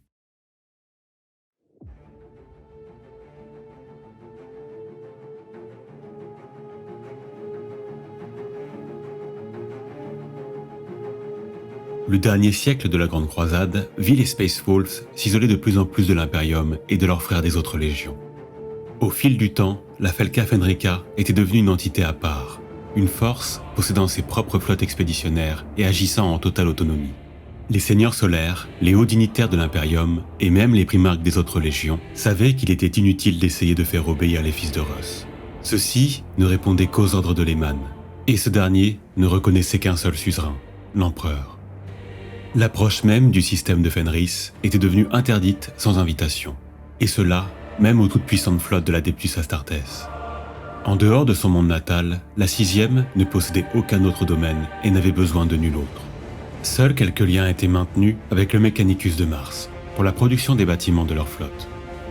À l'issue de ces siècles d'isolement, l'image de la Légion devint de plus en plus impénétrable, pour ne pas dire inquiétante. Les observateurs étrangers voyaient dans les Space Wolves des guerriers violents et primitifs, leur inspirant une peur profonde. Toutefois, alliés comme ennemis, ne comprirent pas que ce qu'ils voyaient n'était au fond que ce que la Felka Fenrika souhaitait leur montrer. Cette image développée au fil des siècles avait été volontairement façonnée afin que tous sous-estiment la 6e Légion et ne puissent voir l'arme terrifiante qu'elle était devenue. Arpentant seuls le vide sombre et glacial de l'espace, les guerriers de la Felka Fenrika ne cessèrent cependant jamais de se battre durant cette période. Afin de répondre aux innombrables demandes d'aide reçues de la part de Monza Saï, le Seigneur des Loups divisa ses flottes et les envoya combattre aux 4 coins de la galaxie. Bien décidés à ne jamais abandonner ses fidèles serviteurs de l'Empereur, aux griffes de Xenos et autres mutants, les guerriers de la Felka combattirent à chaque fois avec acharnement, faisant s'abattre sur leurs ennemis leur terrible colère. Les efforts déployés n'empêchèrent toutefois pas de voir se développer un profond sentiment de rejet des autres légions à leur égard. Leurs frères légionnaires, déjà mal à l'aise par le refus des Fenriciens de se soumettre aux dogmes impériaux, percevaient d'un très mauvais œil l'isolement de Russ et de ses fils, qu'ils interprétaient comme un signe de mépris.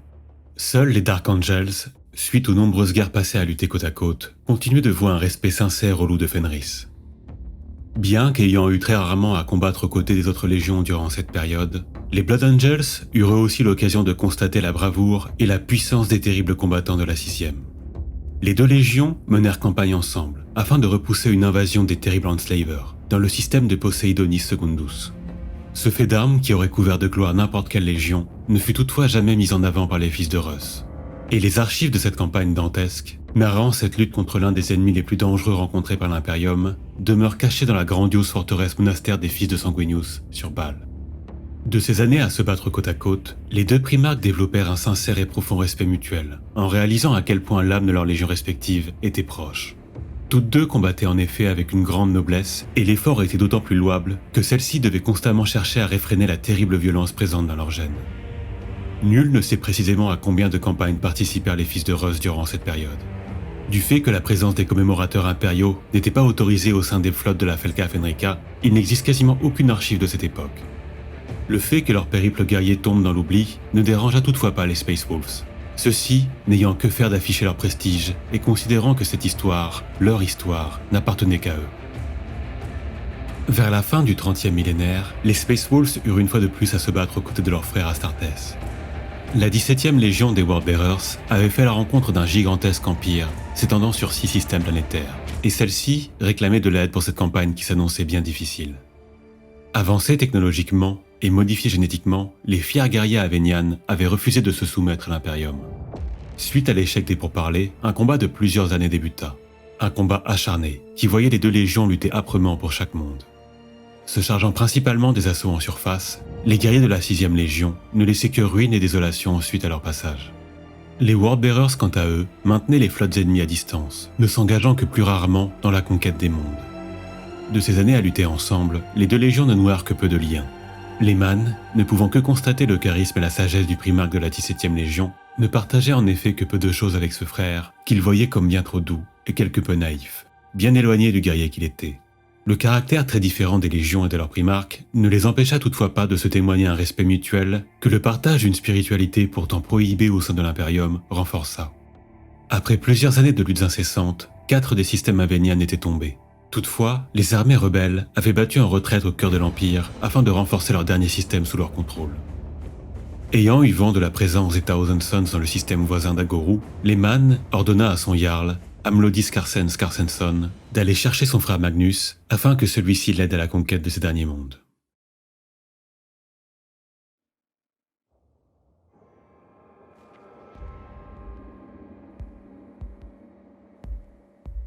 Après plusieurs mois sans nouvelles, les forces de la 15e Légion arrivèrent finalement dans le système.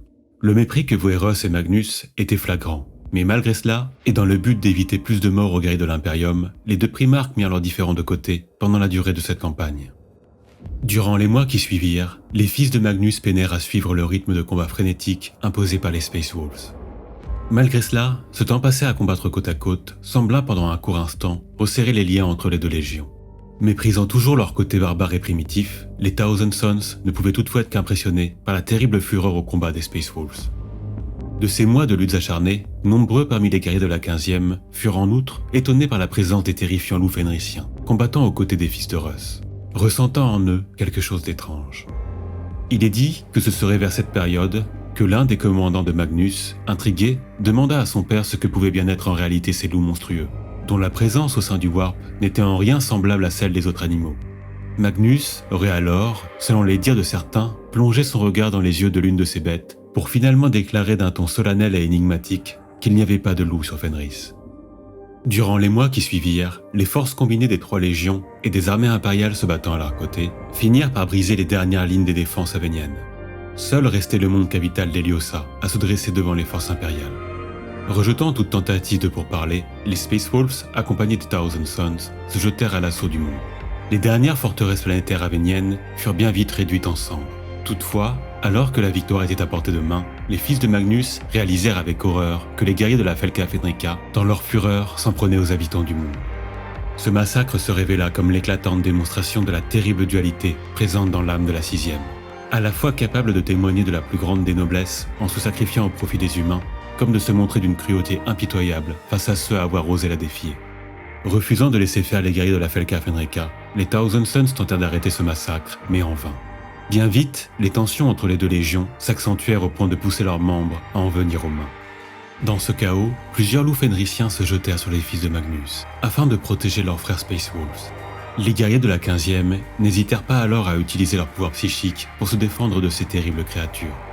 La mort de ces animaux vénérés au sein de la Felka Fenrika déclencha une lutte à mort entre les deux légions.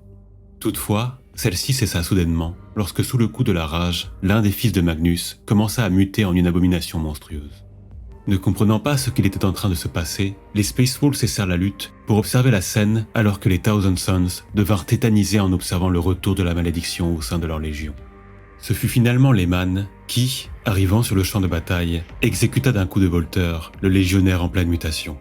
Le meurtre de l'un de ses fils provoqua la fureur de Magnus, mais, heureusement, l'arrivée de Lorgar pour s'interposer entre les deux frères permit de calmer les esprits. Suite à cela, les Thousand Sons se retirèrent sous les hurlements bestiaux de la Felka Fenrika. Avant de partir, Lehman interpella Magnus afin de lui promettre qu'il aurait sa vengeance pour la mort de plusieurs de ses fils. Suite à cet événement, Russ retourna sur Terra informer l'empereur de ce qu'il avait vu sur Eliosa. L'inquiétude de plusieurs primarques quant aux dangers liés à l'utilisation des pouvoirs psychiques poussa celui-ci à organiser un grand concile sur Nikea, afin de décider de l'avenir des Psykers au sein de l'Imperium. Sur Nikea, Magnus fut convoqué par son père afin qu'il puisse s'expliquer sur les reproches à lui être faits par ses autres frères. C'est devant cette gigantesque assemblée, composée par des centaines des plus hauts dignitaires de l'Imperium, que le roi écarlate tenta vainement de se défendre. Nombreux de ses frères primarques furent présents ce jour-là pour son jugement. Cependant, peu savent que Lehman était lui aussi sur Nikea. Craignant que la vue de son frère provoque la fureur de Magnus, Russ reçut l'ordre de son père de demeurer caché au sein du gigantesque complexe. Sa présence psychique, dissimulée par la tenue à ses côtés d'une corde des Sœurs du Silence. À l'issue du concile, le verdict impérial, cinglant, tomba. Magnus ne devrait plus jamais faire usage de ses pouvoirs. Et la pratique des arts psychiques serait dorénavant bannie des légions, à l'exception des navigateurs et des astropathes.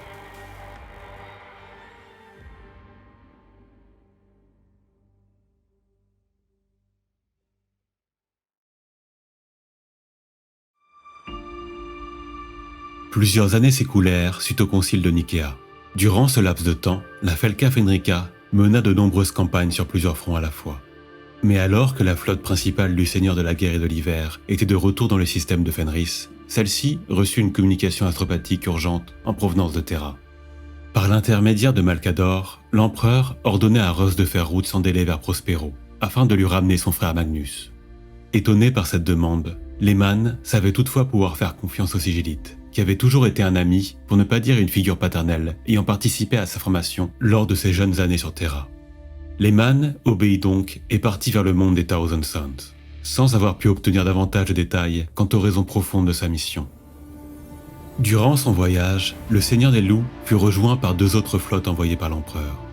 Celle-ci était composée de quelques bâtiments de ses précieux custodes, sous la direction du capitaine général Constantin Valdor, et de plusieurs vaisseaux des Sœurs du Silence.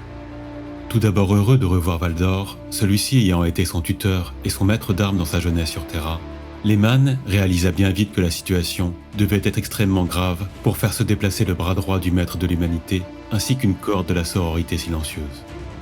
Suite à ces retrouvailles, la gigantesque armada, aux couleurs grises, or et noir, reprit son voyage vers Prospero.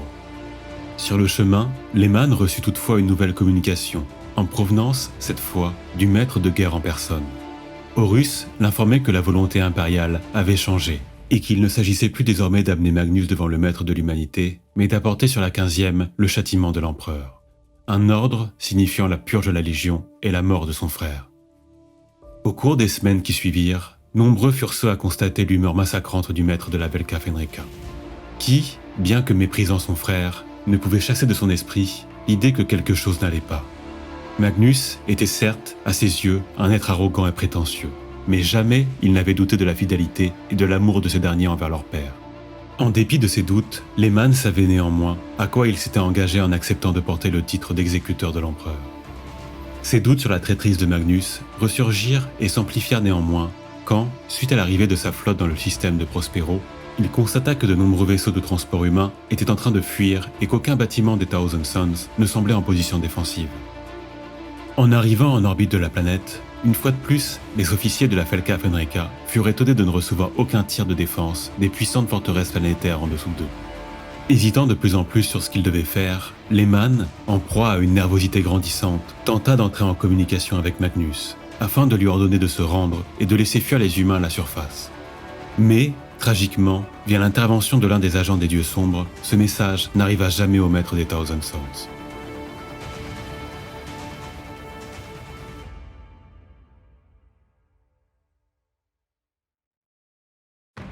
Ne pouvant attendre plus longtemps et se résoudre à désobéir aux ordres qui lui avaient été confiés, Lehman prit l'une des plus difficiles décisions de sa vie et ordonna le début de l'assaut.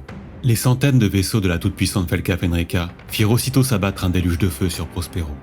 Les bombardements ne cessèrent jamais au cours des heures qui suivirent, réduisant en cendres les différentes cités du monde. Seule la sublime cité de Tisca continuait de résister aux assauts incessants de la 6e. Celle-ci semblant être protégée par un dôme d'énergie psychique d'une résistance à toute épreuve. Finalement, les canons des immenses bâtiments de la flotte se turent. Pensant que la tempête de feu était passée, les habitants de Tisca sortirent de leurs habitations pour observer avec horreur ce qu'il était en train d'arriver sur eux. Les cieux de Prospero étaient maintenant recouverts par un nombre infini d'appareils de la 6e Légion arrivant depuis l'orbite.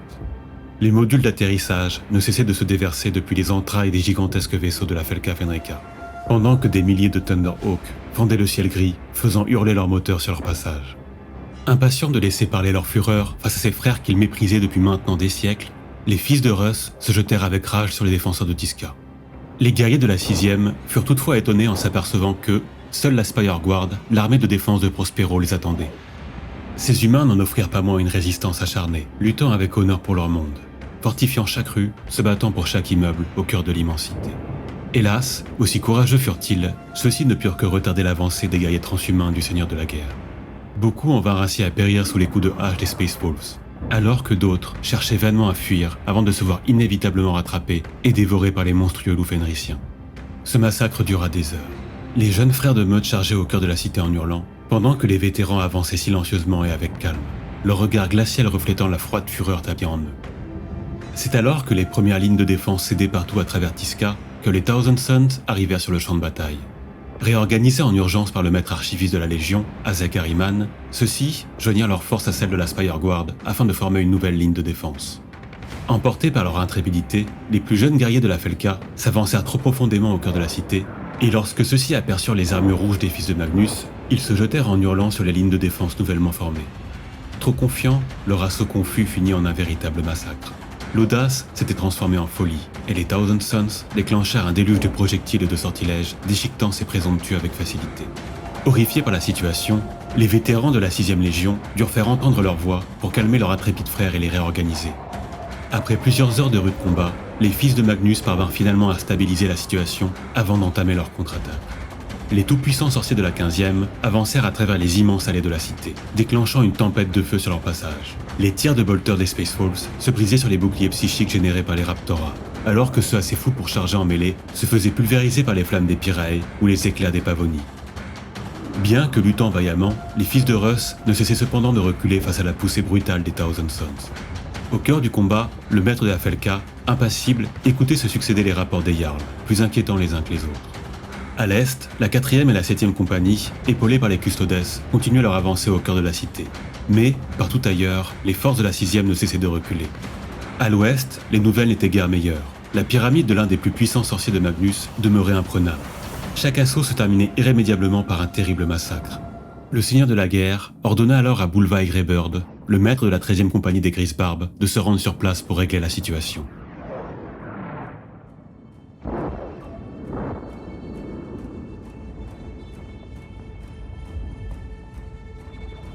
À peine cet ordre donné, le primarque des loups décida de partir en compagnie de Constantin Valdor, pour le centre de la cité où on venait de lui rapporter que ses guerriers étaient sur le point de céder. En réponse à la percée des Space Wolves et des custodiens à l'est, Azek Ahriman rejoignit quant à lui ses troupes afin de stopper la progression de l'ennemi. Amenant avec lui plusieurs régiments de la Spire Guard et un vaste contingent de Pirae, il parvint, non sans mal, à stabiliser le front. Face au terrible pouvoir des sorciers Pirae, même les tout-puissants custodiens de l'empereur durent reculer pour ne pas être annihilés. Alors que suite à l'arrivée de Lehman, la situation se stabilisait au centre, les Thousand Sons sous la direction de Fosiskar et d'Atormat joignirent leurs forces à l'ouest pour lancer une puissante offensive sur le flanc des Space Wolves. Avançant dans une synergie parfaite, les guerriers de Magnus déchaînèrent leur puissance, massacrant les fils de Russ sur leur passage.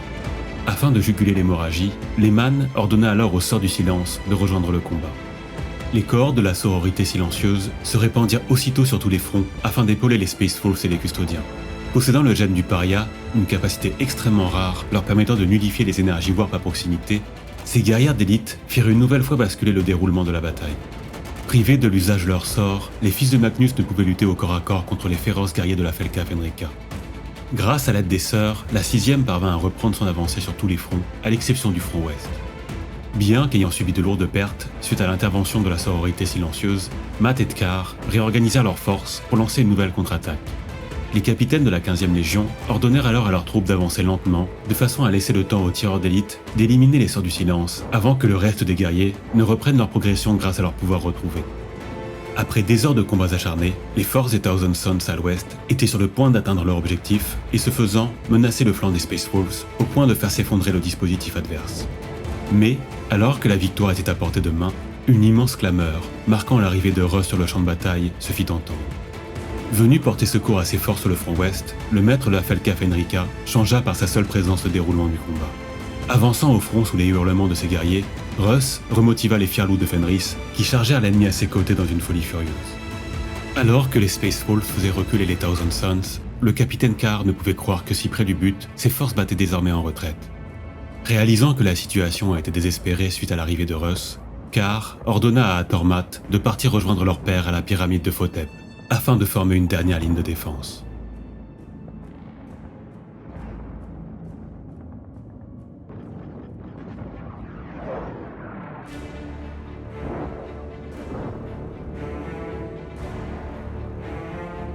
Alors que Matt se conformait à cet ordre, Carr choisit de rester sur place afin de fixer l'ennemi et de faire gagner un temps précieux pour les forces battant en retraite. Une fois Matt parti, le puissant sorcier et capitaine des Thousand Sons décida de laisser parler une dernière fois toute sa haine pour les fils de Russ. Fondant avec sa garde rapprochée au sein des Space Wolves, il provoqua un véritable massacre sur son passage. Empli d'une fureur meurtrière face à ses envahisseurs qui avaient ôté la vie à tant de ses frères, celui-ci n'avait plus qu'un seul objectif en tête, tuer le maître des loups, tuer le fossoyeur de Prospero. Dans la fureur des combats, son regard ne se détachait plus de Russ, duquel, cadavre après cadavre, il parvint lentement à se rapprocher. Mais, avant même d'avoir pu s'en prendre à ce dernier, un titan en armure d'or, Constantin Valdor, se dressa sur son chemin, et d'un coup fulgurant le trancha en deux. Gisant sur le sol, ses yeux emplis de larmes, le vaillant capitaine des Thousand Sons ne put qu'observer avant de mourir le seigneur de la guerre et de l'hiver le dépassant, sans même lui jeter un regard. Une fois la dernière contre-attaque des fils de Magnus brisée à l'ouest, les Space Wolves reprirent leur avancée sur tous les fronts. Après plusieurs heures de combat, seule la pyramide de Photep et la pyramide d'Isakar Or à l'ouest parvenaient encore à résister. Russ partit alors vers le sanctuaire personnel de son frère à Photep, laissant sa 13e compagnie gérer la situation à l'ouest. Alors qu'un duel légendaire allait débuter entre Lehman et Magnus, les guerriers grisbarbes de Russ continuent de lutter au sein de la pyramide d'Isakar Or. Accompagné de ses puissants sorciers, Or avait au cours de ces dernières heures massacré plusieurs centaines des Space Wolves à avoir tenté de prendre sa forteresse. Toutefois, même ces sorciers, alors même qu'ils comptaient parmi les plus puissants de toute la 15e, ne purent faire face à la violence froide et brutale des grisbarbes de Russ. Après des heures à se battre au sein de la forteresse, le Jarl Bulva Greybird arriva face à face avec Or. Le sorcier, se rendant compte de sa défaite, décida de fuir en s'échappant à travers une série de portails warp à l'origine mystérieuse.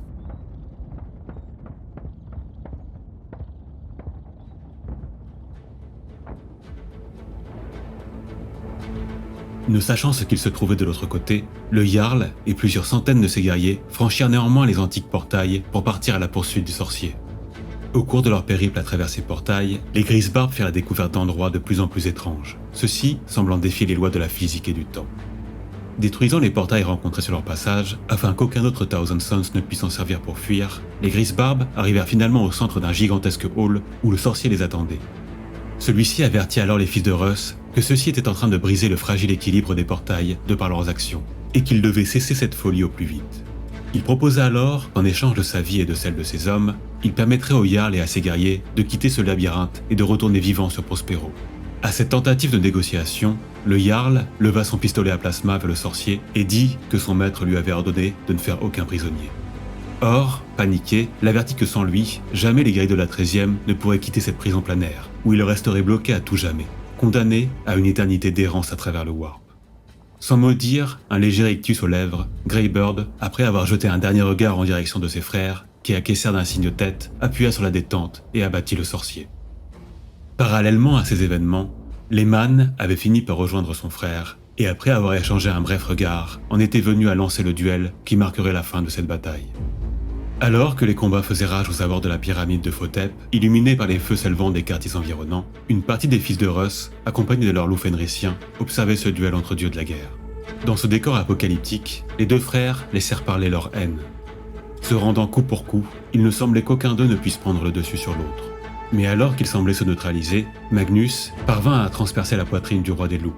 Sur le point de mourir, le fier guerrier fenricien ne dut son salut qu'à l'intervention de ses fidèles compagnons, Freki et Geri, qui, par leurs morsures, arrivèrent à faire lâcher prise à Magnus. Ragaillardi, Lehman parvint dans un ultime effort à saisir puis à soulever son frère pour finalement le laisser tomber sur son genou, lui brisant ainsi le dos. Toutefois, alors que les rugissements de victoire de la Felka Fenrica recouvraient les bruits des derniers combats au cœur de Tisca, un événement inattendu se produisit. Magnus, gisant au sol, parvint à utiliser un sortilège occulte qui permit aux quelques rares survivants de la 15e Légion de fuir Prospero. Suite à la disparition de son frère et de ses fils, Lehman resta de longues minutes à fixer l'endroit où Magnus se trouvait quelques instants auparavant. Le souffle haletant, ses longs cheveux blonds collés de son sang, le Seigneur des Loups repensa à ce qu'il s'était passé en ce jour sur Prospero. D'habitude si arrogant et fier à l'issue de la victoire, il ne ressentait qu'un profond malaise suite à ce combat. Et c'est sous les hurlements de victoire de ses fils, qui recouvraient les bruits des derniers combats au cœur de Tisca, que Russ, la mine sombre, se retourna et partit.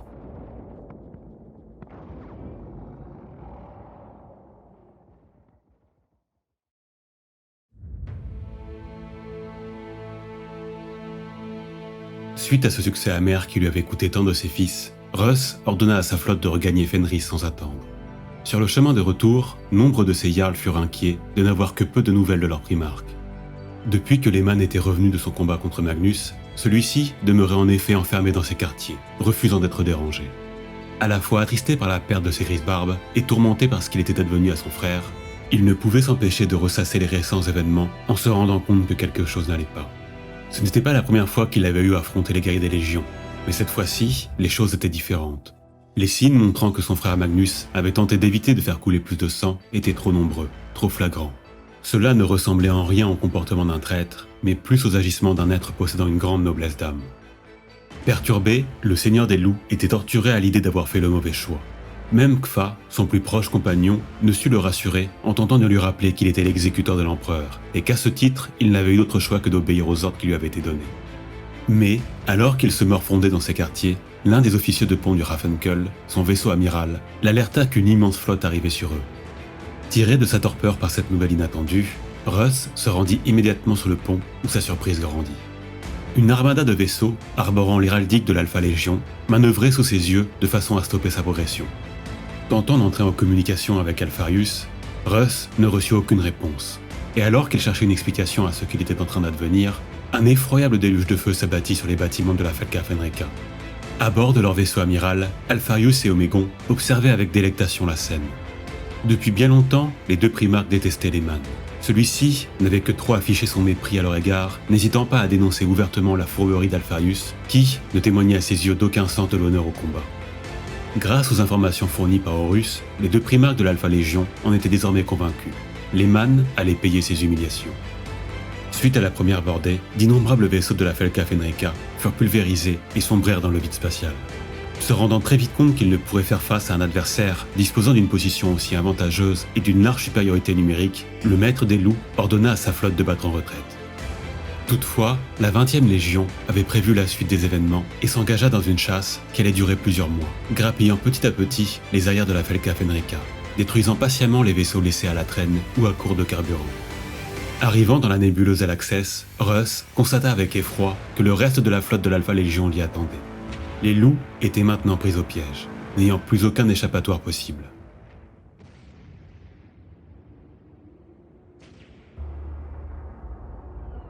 La victoire à portée de main, la 20e veilla à ne pas se précipiter, de peur de commettre un faux pas face à un ennemi dont elle connaissait la valeur.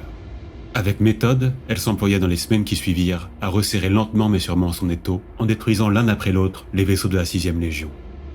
La situation de cette dernière était maintenant désespérée, et, pire que tout, Lehman n'était même plus là pour la guider dans la bataille, s'étant retiré dans ses quartiers, pour laisser le contrôle de la flotte à ses jarls. Brisé, il percevait désormais la défaite comme inévitable. À la disproportion des forces était en effet venue s'ajouter une nouvelle aux effets dévastateurs sur le maître des loups. À l'annonce de la trahison d'Horus, les dernières forces qui lui restaient s'étaient comme évanouies par l'humiliation que représentait la terrible réalité de n'avoir été durant tout ce temps qu'un jouet entre les mains du maître de guerre. C'était bien lui, il en était convaincu, qui l'avait poussé à attaquer injustement Magnus et ses fils en changeant les ordres de l'empereur. C'était lui qui l'avait conduit à faire disparaître toute trace de vie sur Prospero. Et c'était encore lui qui avait guidé l'Alpha Légion pour l'attaquer par traîtrise en profitant des lourdes pertes subies contre les Thousand Sons. La situation ne fit qu'empirer lorsque, voyant que la flotte des White Scars de son frère Jagatai se trouvait à plusieurs systèmes voisins, il tenta de lancer un appel à l'aide. Toutefois, la réputation et la méfiance des autres légions à son égard se retourna contre lui. Jagatai, incapable de discerner laquelle des deux légions était restée fidèle à l'empereur, décida d'ignorer l'appel à l'aide de son frère et préféra partir vers Terra. Bien que ses fils n'avaient jamais eu autant besoin de leur père, Russ ne réagissait plus, accablé par le remords et humilié par les manigances dont il avait été victime. Dévasté, Russ ne savait plus quoi répondre à ces Jarls qui lui demandaient la marche à suivre. Après des semaines d'intenses combats, il fallait tenter quelque chose, ou, bientôt, l'ensemble de la flotte serait détruite. Perdu dans ses pensées, Lehmann, comme résigné, laissa toute liberté à son Jarl Gunnar Gunhild, commandant de la 6e compagnie, de tenter une percée avec l'ensemble de la flotte. Avec véhémence, Fa exhortait Russ à reprendre la lutte, à aider ses fils qui avaient tant besoin de lui, mais, à son grand étonnement, le maître des loups ne réagit pas. À bord de l'immense cuirassé Ragnarok, le Jarl Gunnar, passant outre, lança les maigres forces qui lui restaient dans une dernière tentative pour briser le blocus. Tentant le tout pour le tout, le Jarl ordonna au bâtiment de se jeter à l'assaut de l'ennemi en usant de la plus grande puissance de feu possible, quitte à faire surcharger leurs canons. Cette vague de tirs devait laisser assez de temps au bâtiment de la Felka pour se rapprocher et aborder le plus de vaisseaux possible. Les loups pourraient alors se déverser au sein des vaisseaux de la 20e Légion et se battre sur leur terrain de prédilection, au corps à corps. Bien que détruisant plusieurs bâtiments de l'Alpha Légion sous la violence de l'assaut, il en fallait plus pour déstabiliser les plans d'Alpharius, et l'attaque finit par se briser sur les défenses de la 20e. Dans un ultime geste de bravoure, Gunnar lança alors le Ragnarok au cœur des lignes adverses afin de détruire le cuirassé Delta. Un vaisseau monstrueux, uniquement dépassé en taille et en puissance par l'Alpha, le vaisseau amiral de la 20e Légion. Le sacrifice héroïque du Ragnarok et la destruction du Delta ne pouvaient cependant rien changer à l'issue du combat. Les heures passaient et les vaisseaux de la 6e ne cessaient de subir de plus en plus de pertes.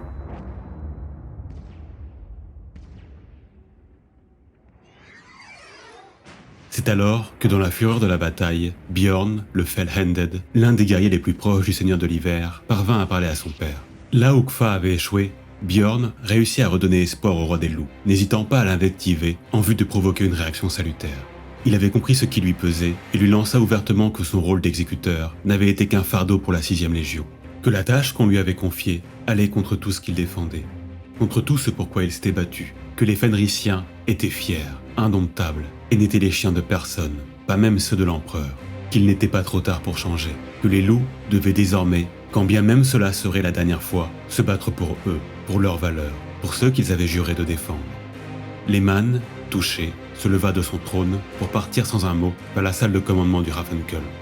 À sa vue, tous les membres d'équipage et les guerriers de la Felka comprirent et furent réconfortés.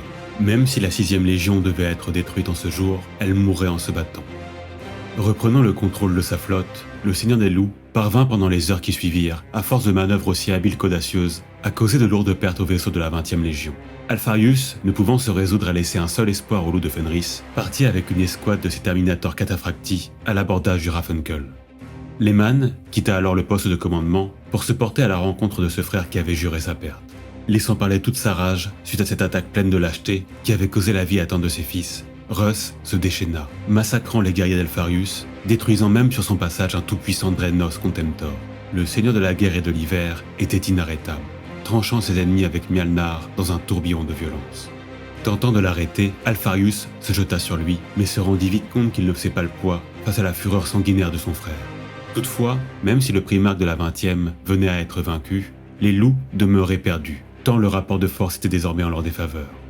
C'est alors que, surgis de nulle part, plusieurs bâtiments des Dark Angels, ayant entendu l'appel à l'aide des Space Wolves, arrivèrent dans le système pour porter secours au fils de Lehmann. En un instant, le sort de la bataille bascula.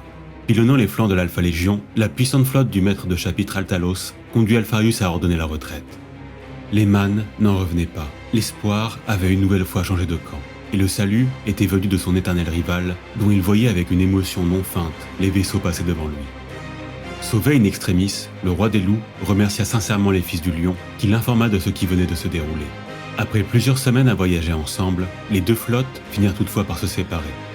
Les Dark Angels retournèrent sur Caliban, afin de prévenir le lion de la trahison d'Horus. Les loups, quant à eux, s'attendaient à repartir vers Fenris, mais, à la surprise de ses jarls, Lehmann ordonna de mettre le cap sur Terra. Et, bien que ses conseillers l'incitèrent à maintes reprises à retourner sur leur monde natal, afin de réparer les lourds dégâts subis par la flotte, celui-ci confirma ses instructions. Seul, retiré dans ses quartiers, le seigneur de la guerre préparait son plan. Un plan fou, insensé, mais digne du roi des loups. Après être allé sur Terra prévenir son père, il repartirait. Il repartirait, chassé seul à travers les étoiles, comme toujours. Une chasse dont il savait qu'il ne reviendrait sans doute pas.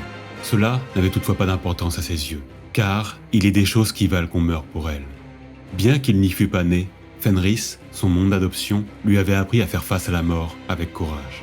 Cette chasse serait sans doute sa dernière, mais celle-ci ne pourrait qu'être exaltante.